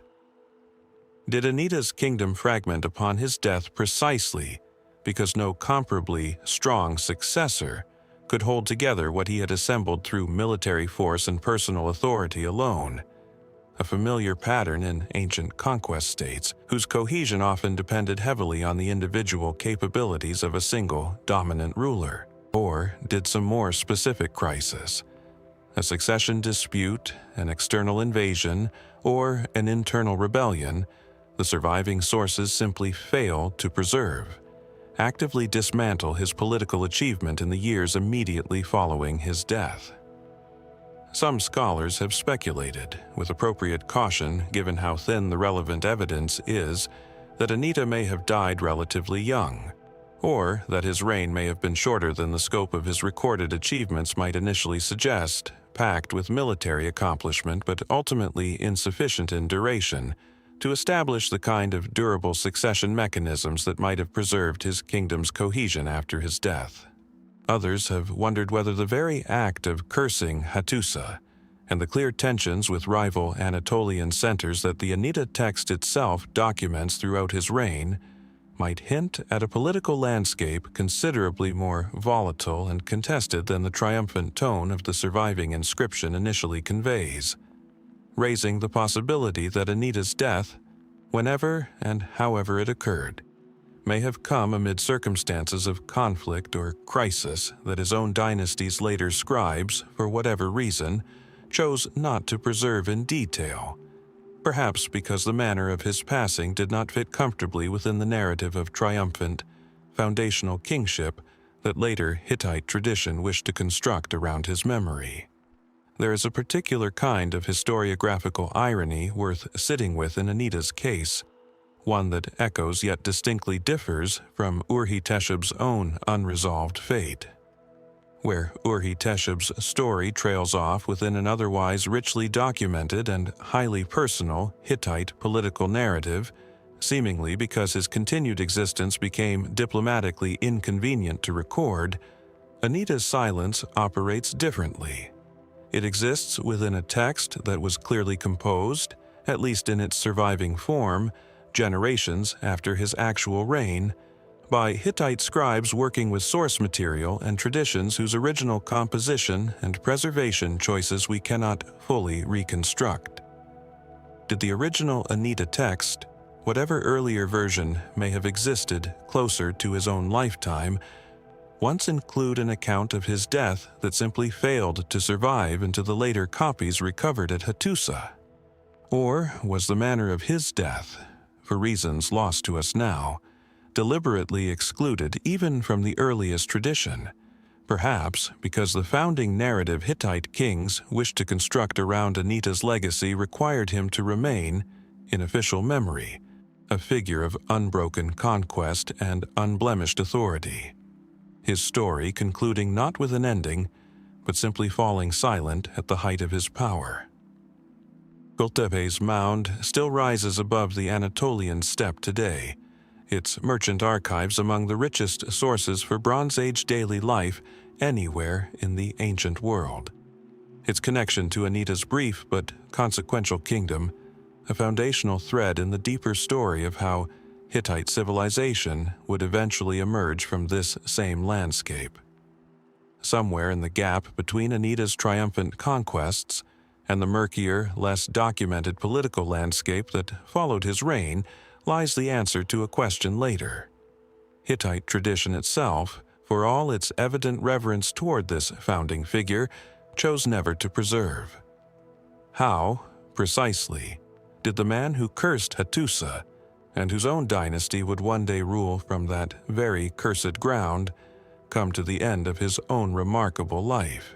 3 centuries before Anitta ever raised an army from Kusera, and long before the merchant caravans of Assur had established their trading quarter at Kanesh, another archive was already being compiled far to the south, in the royal palace of a Syrian city whose own archives would one day prove to be one of the single greatest textual discoveries in the history of ancient Near Eastern archaeology. That city was Ebla, and buried within its palace ruins, alongside thousands of other administrative and diplomatic records, lay repeated references to a city whose importance the Ebla texts make abundantly clear, and whose ruling identity has resisted every attempt at confirmation for nearly half a century of dedicated scholarship. The site is Tel Mardik in northwestern Syria, identified as ancient Ebla, following its excavation by an Italian archaeological mission beginning in the 1960s. The discovery, in 1975, of the Royal Archive, some 1,700 complete clay tablets, along with tens of thousands of additional fragments, all written in a previously unknown Semitic language that scholars now call Eblate, transformed our understanding of 3rd millennium Syria almost overnight. Here was documented proof of a sophisticated Syrian kingdom flourishing around 2300 BC, engaged in diplomacy, trade, and political maneuvering across a network of city-states whose very existence had, before this discovery, been almost entirely unknown to modern historians. Ebla's own royal house is well attested throughout the archive, its kings named, its administrative structure reconstructed in remarkable detail by scholars who have spent decades painstakingly working through the tablet's contents. Among the many polities mentioned repeatedly throughout these archives, one holds a peculiar and outsized significance: a kingdom called Armi. References to Armi appear with striking frequency across the Ebla texts, more frequently, in fact, than almost any other foreign power mentioned in the entire archive, a pattern that has led scholars to conclude that Armi must have been one of Ebla's most significant regional partners, whether as an ally, a rival, a vassal, or some more complicated combination of the 3 shifting across the decades the archive spans. The texts describe economic exchanges between the 2 cities, diplomatic gifts sent from one court to the other, and what appear to be marriage alliances binding the 2 royal houses together in the kind of dynastic relationship common among the era's major powers. At times, the relationship depicted in the tablet suggests something approaching equality between the 2 kingdoms. At other points, particularly in texts dating to what scholars believe was later in Ebla's own political trajectory, the language shifts towards something that some researchers have interpreted as evidence of Eblate dominance, or even direct control over Armi's affairs, though this interpretation remains genuinely contested among specialists working through the difficult and often ambiguous Eblate terminology.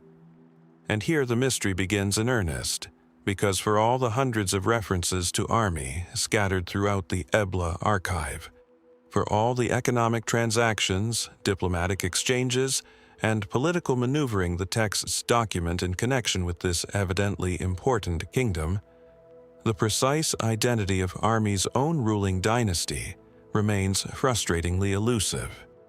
The tablets reference officials, messengers, and representatives associated with Armi. They record goods flowing between the two courts in quantities substantial enough to confirm a relationship of real economic weight. But a confirmed, consistent name for the king or kings who ruled Armi throughout this period, comparable to the detailed royal succession scholars have reconstructed for Ebla's own throne, has never definitively emerged from the surviving texts. Some individual names do appear in association with Armi across various tablets, and specialists have proposed several of these as candidates for the kingdom's ruling figures. But establishing a confirmed sequence, a clear dynastic line, or even certainty about whether Armi was ruled by a single continuous royal house throughout the period covered by the archive, or by a shifting series of rulers whose relationship to one another remains unclear, has proven considerably more difficult than the sheer volume of textual references to the kingdom might initially suggest. Compounding this uncertainty about Armi's rulers is an even more fundamental unresolved question that has occupied Near Eastern archaeologists for decades. Where, precisely, was Armi actually located? This is not a matter of some minor peripheral settlement whose geography scholars have simply never gotten around to pinning down.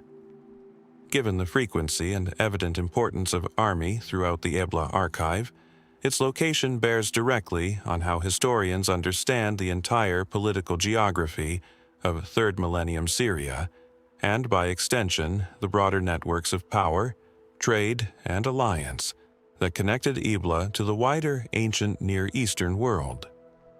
Proposals for Armi's location have varied considerably among specialists, with some researchers favoring identification with sites in the region north of Ebla, toward the Euphrates and beyond into what is now southeastern Turkey, while others have argued for locations closer to Ebla's own immediate sphere of influence.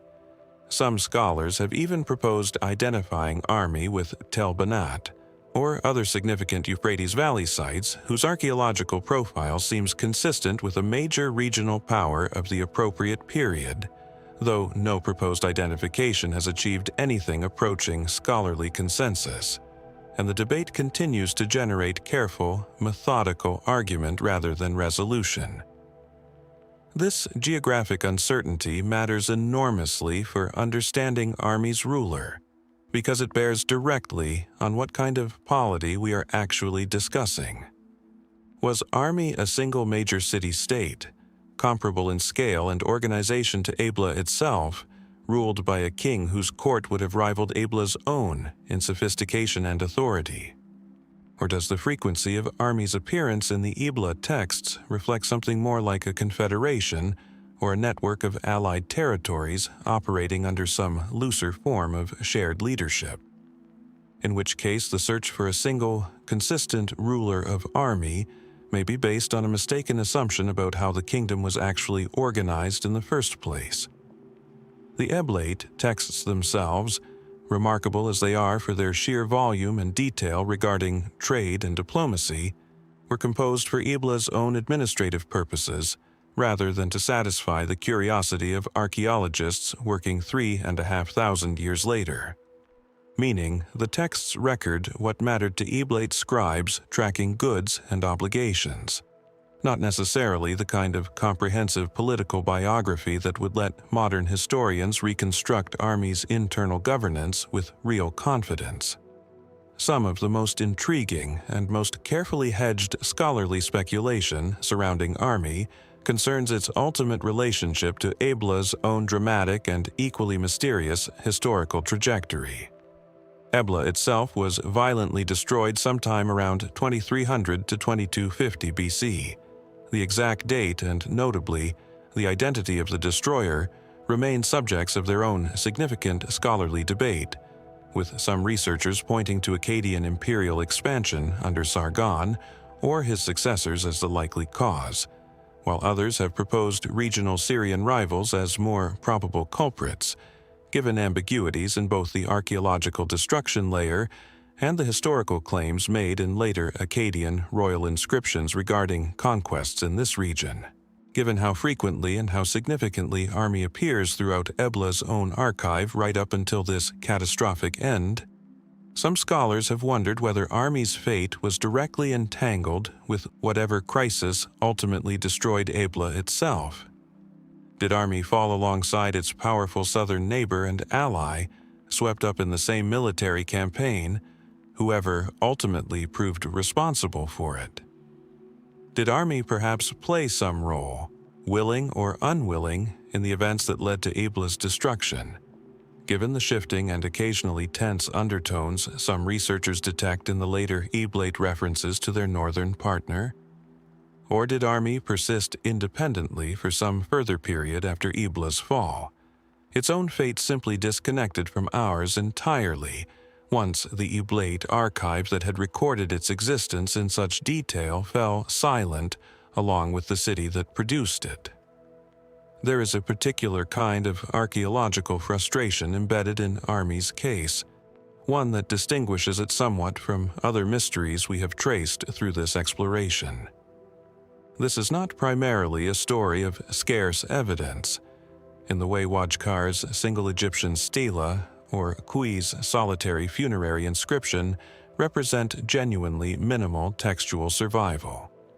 Armi appears in the Ebla archive with real frequency, by some counts among the most mentioned foreign entities in the entire corpus of recovered tablets. The problem here is not a shortage of references, but rather the peculiar and stubborn difficulty of converting hundreds of individual textual mentions, scattered across an administrative archive concerned primarily with tracking goods and obligations, into the kind of coherent political and biographical picture that would let us actually name Armi's king, trace his lineage, or locate his palace with confidence. It is a reminder that abundance of evidence and clarity of understanding are not the same thing, and that an archive can be extraordinarily rich in one dimension: economic detail, diplomatic frequency, the sheer texture of exchange between two ancient courts, while remaining maddeningly thin in precisely the dimension modern historians most want to reconstruct. Excavations continue at Tel Mardikh even now, and additional tablets and archaeological contexts occasionally emerge that refine and sometimes complicate further scholarly understanding of Ebla's relationship with its most frequently mentioned neighbor. Some researchers remain genuinely hopeful that continued work, whether at Ebla itself or at one of the various candidate sites proposed for Armi's own location, may eventually yield the kind of definitive royal inscription or administrative text that would finally confirm both where this significant kingdom actually stood and who, across the generations the Ebla archive spans, actually ruled it. Until then, Armi occupies an unusual position in the landscape of ancient Near Eastern mysteries we have traced across this exploration. A kingdom whose importance is beyond serious dispute, attested not once but hundreds of times in the words of its own contemporaries, and yet whose ruling identity, and even whose precise location on the map, remains essentially unknown. What would we find were we finally able to stand upon the mound that once held Armi's own palace and read, in its own words rather than Ebla's, the name of the king whose court corresponded so extensively with one of the great powers of third millennium Syria, a rejected heir vanishing without a trace, a founding king's final days lost to the gaps between fragmentary annals? These are not new notes in our investigation. They are a recurring signature, And nowhere does that signature repeat with more consequence than at the very origin point of the Hittite royal line itself, in the story of the king credited with building Hattusa into a true capital, Labarna, or, as the surviving record more precisely identifies him, Labarna II. Before we can even begin reconstructing the circumstances of this king's death, we must first confront a problem that sits at the very threshold of the investigation, a problem of identity so persistent that it has occupied Hittitologists for generations. Labarna does not function in the earliest Hittite record the way a personal name typically functions. The evidence suggests it operated, at least initially, as something closer to a royal title or honorific, taken up by more than one early ruler in a pattern not unlike the way later Hittite kings would adopt distinct throne names upon accession, Urhi-Teshub becoming Mursili III, as we traced earlier in this exploration. Because of this, when later Hittite king lists, ritual offering texts, and dynastic genealogies invoke the name Labarna, scholars cannot always say with confidence whether they are looking at the dynasty's founding figure, a second ruler who inherited the same title, or some blurred composite of multiple early kings whose individual reigns had already begun to merge together by the time later scribes committed the tradition to permanent, written form. The scholarly consensus, such as it is, generally identifies the ruler known as Labarna II, with a king more commonly discussed under a separate name, Hattusili I, the monarch credited with formally establishing Hattusili as the seat of Hittite power, and with launching the military campaigns that first pushed Hittite influence southward into Syria. The same campaigns whose long shadow would eventually stretch, generations later, into the conflicts at Kadesh and the diplomatic entanglements that ended Urhi-Teshub's reign. Not every specialist accepts this identification without qualification. Some propose alternate reconstructions of the earliest Hittite succession that would treat Labarna II as a genuinely separate figure from Hattusili I. Others regard the two names as referring to a single individual, with Hattusili functioning as a personal name assumed alongside or following the more formal royal title. What this unresolved debate reveals, more than any specific conclusion, is how unstable even the most basic facts about this founding reign remain. A king whose actions reshaped Anatolian political history, and whose precise place within his own dynasty's earliest sequence is still argued over by the very scholars who study him most closely. What can be reconstructed with somewhat more confidence draws primarily from two remarkable surviving texts. The Annals of Hattusili I, a chronicle of his military campaigns preserved through later scribal copying, and fragments of what is generally called his political testament, a document presenting itself as the aging king's own instructions to an assembled body of Hittite nobles and military commanders regarding the succession. Both texts survived the same way the Anitta text did, transmitted forward through generations of careful Hittite scribal transcription until archaeologists eventually recovered them among the ruins of Hattusa itself. Together, they sketch the portrait of a king whose reign was defined above all by sustained military ambition. The Annals describe campaigns pressing deep into northern Syria, bringing Hittite forces into conflict with a network of cities and polities that place this narrative squarely within the same wider Syrian world explored earlier in relation to Alalakh and Qatna, a rivalry with the powerful kingdom of Yamhad and its capital at Aleppo, standing out as the defining and evidently unresolved military struggle of Hattusili's reign. It is in the details surrounding this king's final years that the outline of genuine mystery begins to take shape. The political testament, remarkable for its candor by the standards of royal inscriptions from this early period, describes a succession crisis unfolding within the king's own household even as his external campaigns against Aleppo continued without clear resolution. According to the surviving text, Hattusili had originally designated a nephew as his heir, a choice that, for reasons the text describes only in the broadest terms of betrayal, disloyalty, or unsuitability, ultimately failed, prompting the aging king to publicly strip this original successor of his claim before the full assembly of Hittite nobility. In his place, Hattusili named a young grandson, a boy who would grow to rule as Mursili I, the same Mursili whose later campaign against Babylon would become one of the most startling military achievements credited to the entire Hittite Old Kingdom. This succession drama gives us our clearest window into the king's final period, and it also sets the terms for the uncertainty that follows. The testament appears, in its surviving form, to have been composed or finalized during a period of serious illness, its language suggesting a ruler who understood that death was approaching and who was using what time remained to secure his chosen successor's position. Read at face value, this suggests a relatively coherent, if politically difficult, historical picture. An aging king, having weathered a genuine crisis of family loyalty, eventually succumbing to illness or the ordinary decline of advanced age, having successfully installed his preferred heir before the end. Yet the specific circumstances of that ending, its timing, its precise cause, and its relationship to a Syrian campaign that the surviving annals never describe as concluded, resist easy confirmation.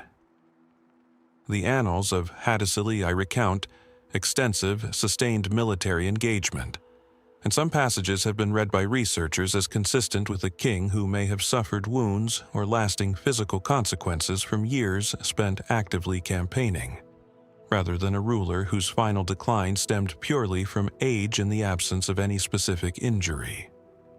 Did the king's fatal illness trace back to some wounds sustained during the fighting against Aleppo and its allies, a slow deterioration the annals simply do not render in the kind of clinical detail modern historians would need to confirm a specific cause? Or did age alone, after decades in the field, finally overtake a ruler whose life had been defined by near-constant campaigning? His death, in the end, no more dramatic than the ordinary mortality that eventually claims every king, however consequential his reign. There is a further complication worth sitting with, one that echoes a concern already raised in Anitta's own unresolved end. The political testament we depend on for this entire narrative did not reach us in some pristine, contemporaneous form. Like the Anitta text, it survived through generations of later Hittite scribal transmission, copied and very possibly reshaped before arriving in the version archaeologists eventually recovered. This raises the same question of reliability that shadowed our earlier examination of Urhi-Teshub's fate through his uncle's self-justifying apology. How much of the surviving account of Hattusili's final years reflects sober historical record, and how much reflects a narrative shaped by the needs of Mursili III's own later reign? A reign that, after all, required some persuasive explanation for why the throne had passed not to the originally designated heir, but to a young grandson, and that had every institutional incentive to frame this unusual transition as the product of a wise, dying king's considered judgment, rather than the messier realities of court pressure, coercion, or crisis that the official record may have simply smoothed over. The disinherited heir himself deepens this uncertainty rather than resolving it. Once the testament describes his removal from the succession, this nephew disappears from the surviving record entirely, in a silence that carries an uncomfortable resonance with Urhi-Teshub's own unrecorded fate following his exile to Egypt generations later. Did he accept his reversal of fortune and live out a diminished but stable existence somewhere within the Hittite realm, absorbed into provincial administration or military service under the very grandson who had displaced him? Did he attempt some further challenge to the succession during the vulnerable window of Hattusili's final illness, or in the uncertain period immediately following the old king's death, when a young and untested heir's grip on the throne might have seemed most open to contest. The text that so unusually preserves the existence of this crisis in the first place falls entirely silent on how it was ultimately resolved. The same pattern, recurring with almost unsettling consistency, that we have now traced across multiple ruling houses and multiple centuries throughout this investigation. Even the location of Hattusili's death remains a matter for careful scholarly inference rather than settled fact. Certain readings of the annals suggest the king may have died while still actively engaged in his Syrian campaign, some considerable distance from the capital he had worked to establish. A scenario that would raise its own practical questions about how his final testament, his body, and the delicate matter of confirming a young successor's legitimacy were actually managed across the gap separating an active military theater in the north from the political center of the kingdom in Hattusa. Other interpretations place his death within the capital itself, the aging king having returned from the field to oversee his dynasty's transition from the very city he had defied an old curse to build. The surviving texts, forthcoming as they are about the succession crisis itself, do not settle this particular question with any real precision. What makes this case such a fitting continuation of the pattern this investigation keeps circling back to is not the presence of any single dramatic unanswered question, but the way it demonstrates, once again, how thoroughly even a foundational, well-attested reign can remain unresolved at its most consequential moment. We know Hattusili. I built Hattusa into a genuine seat of power on ground his predecessor had once cursed. We know his campaigns against Aleppo and the wider Syrian world planted the seeds of an imperial ambition that would eventually reach as far as Babylon, and, further still, into the diplomatic world that produced both the Battle of Kadesh and the peace that eventually followed it. We know he confronted a genuine crisis of dynastic loyalty and chose, in a document remarkable for its bluntness, to record that crisis rather than conceal it. And still, the precise mechanism of his death, its exact timing relative to his unfinished campaigns, and the ultimate fate of the heir he publicly cast aside all remain suspended in the same kind of evidentiary gap that has now recurred, case after case, throughout every corner of the ancient world this exploration has traveled.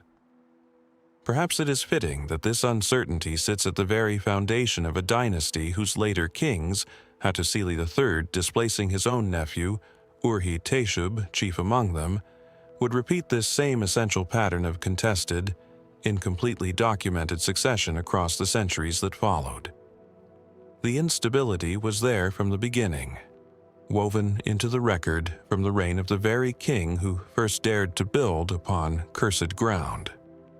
Future excavation at Hattusa, or the recovery of some overlooked fragment of the Annals or the Testament, may yet resolve what currently remains an open question. Until then, the founding chapter of Hittite royal history ends much as so many of the mysteries traced throughout this exploration have ended, with a king whose achievements are undeniable, and whose final days, and whose rejected heir's ultimate fate, remain locked just beyond the reach of the record he himself left behind.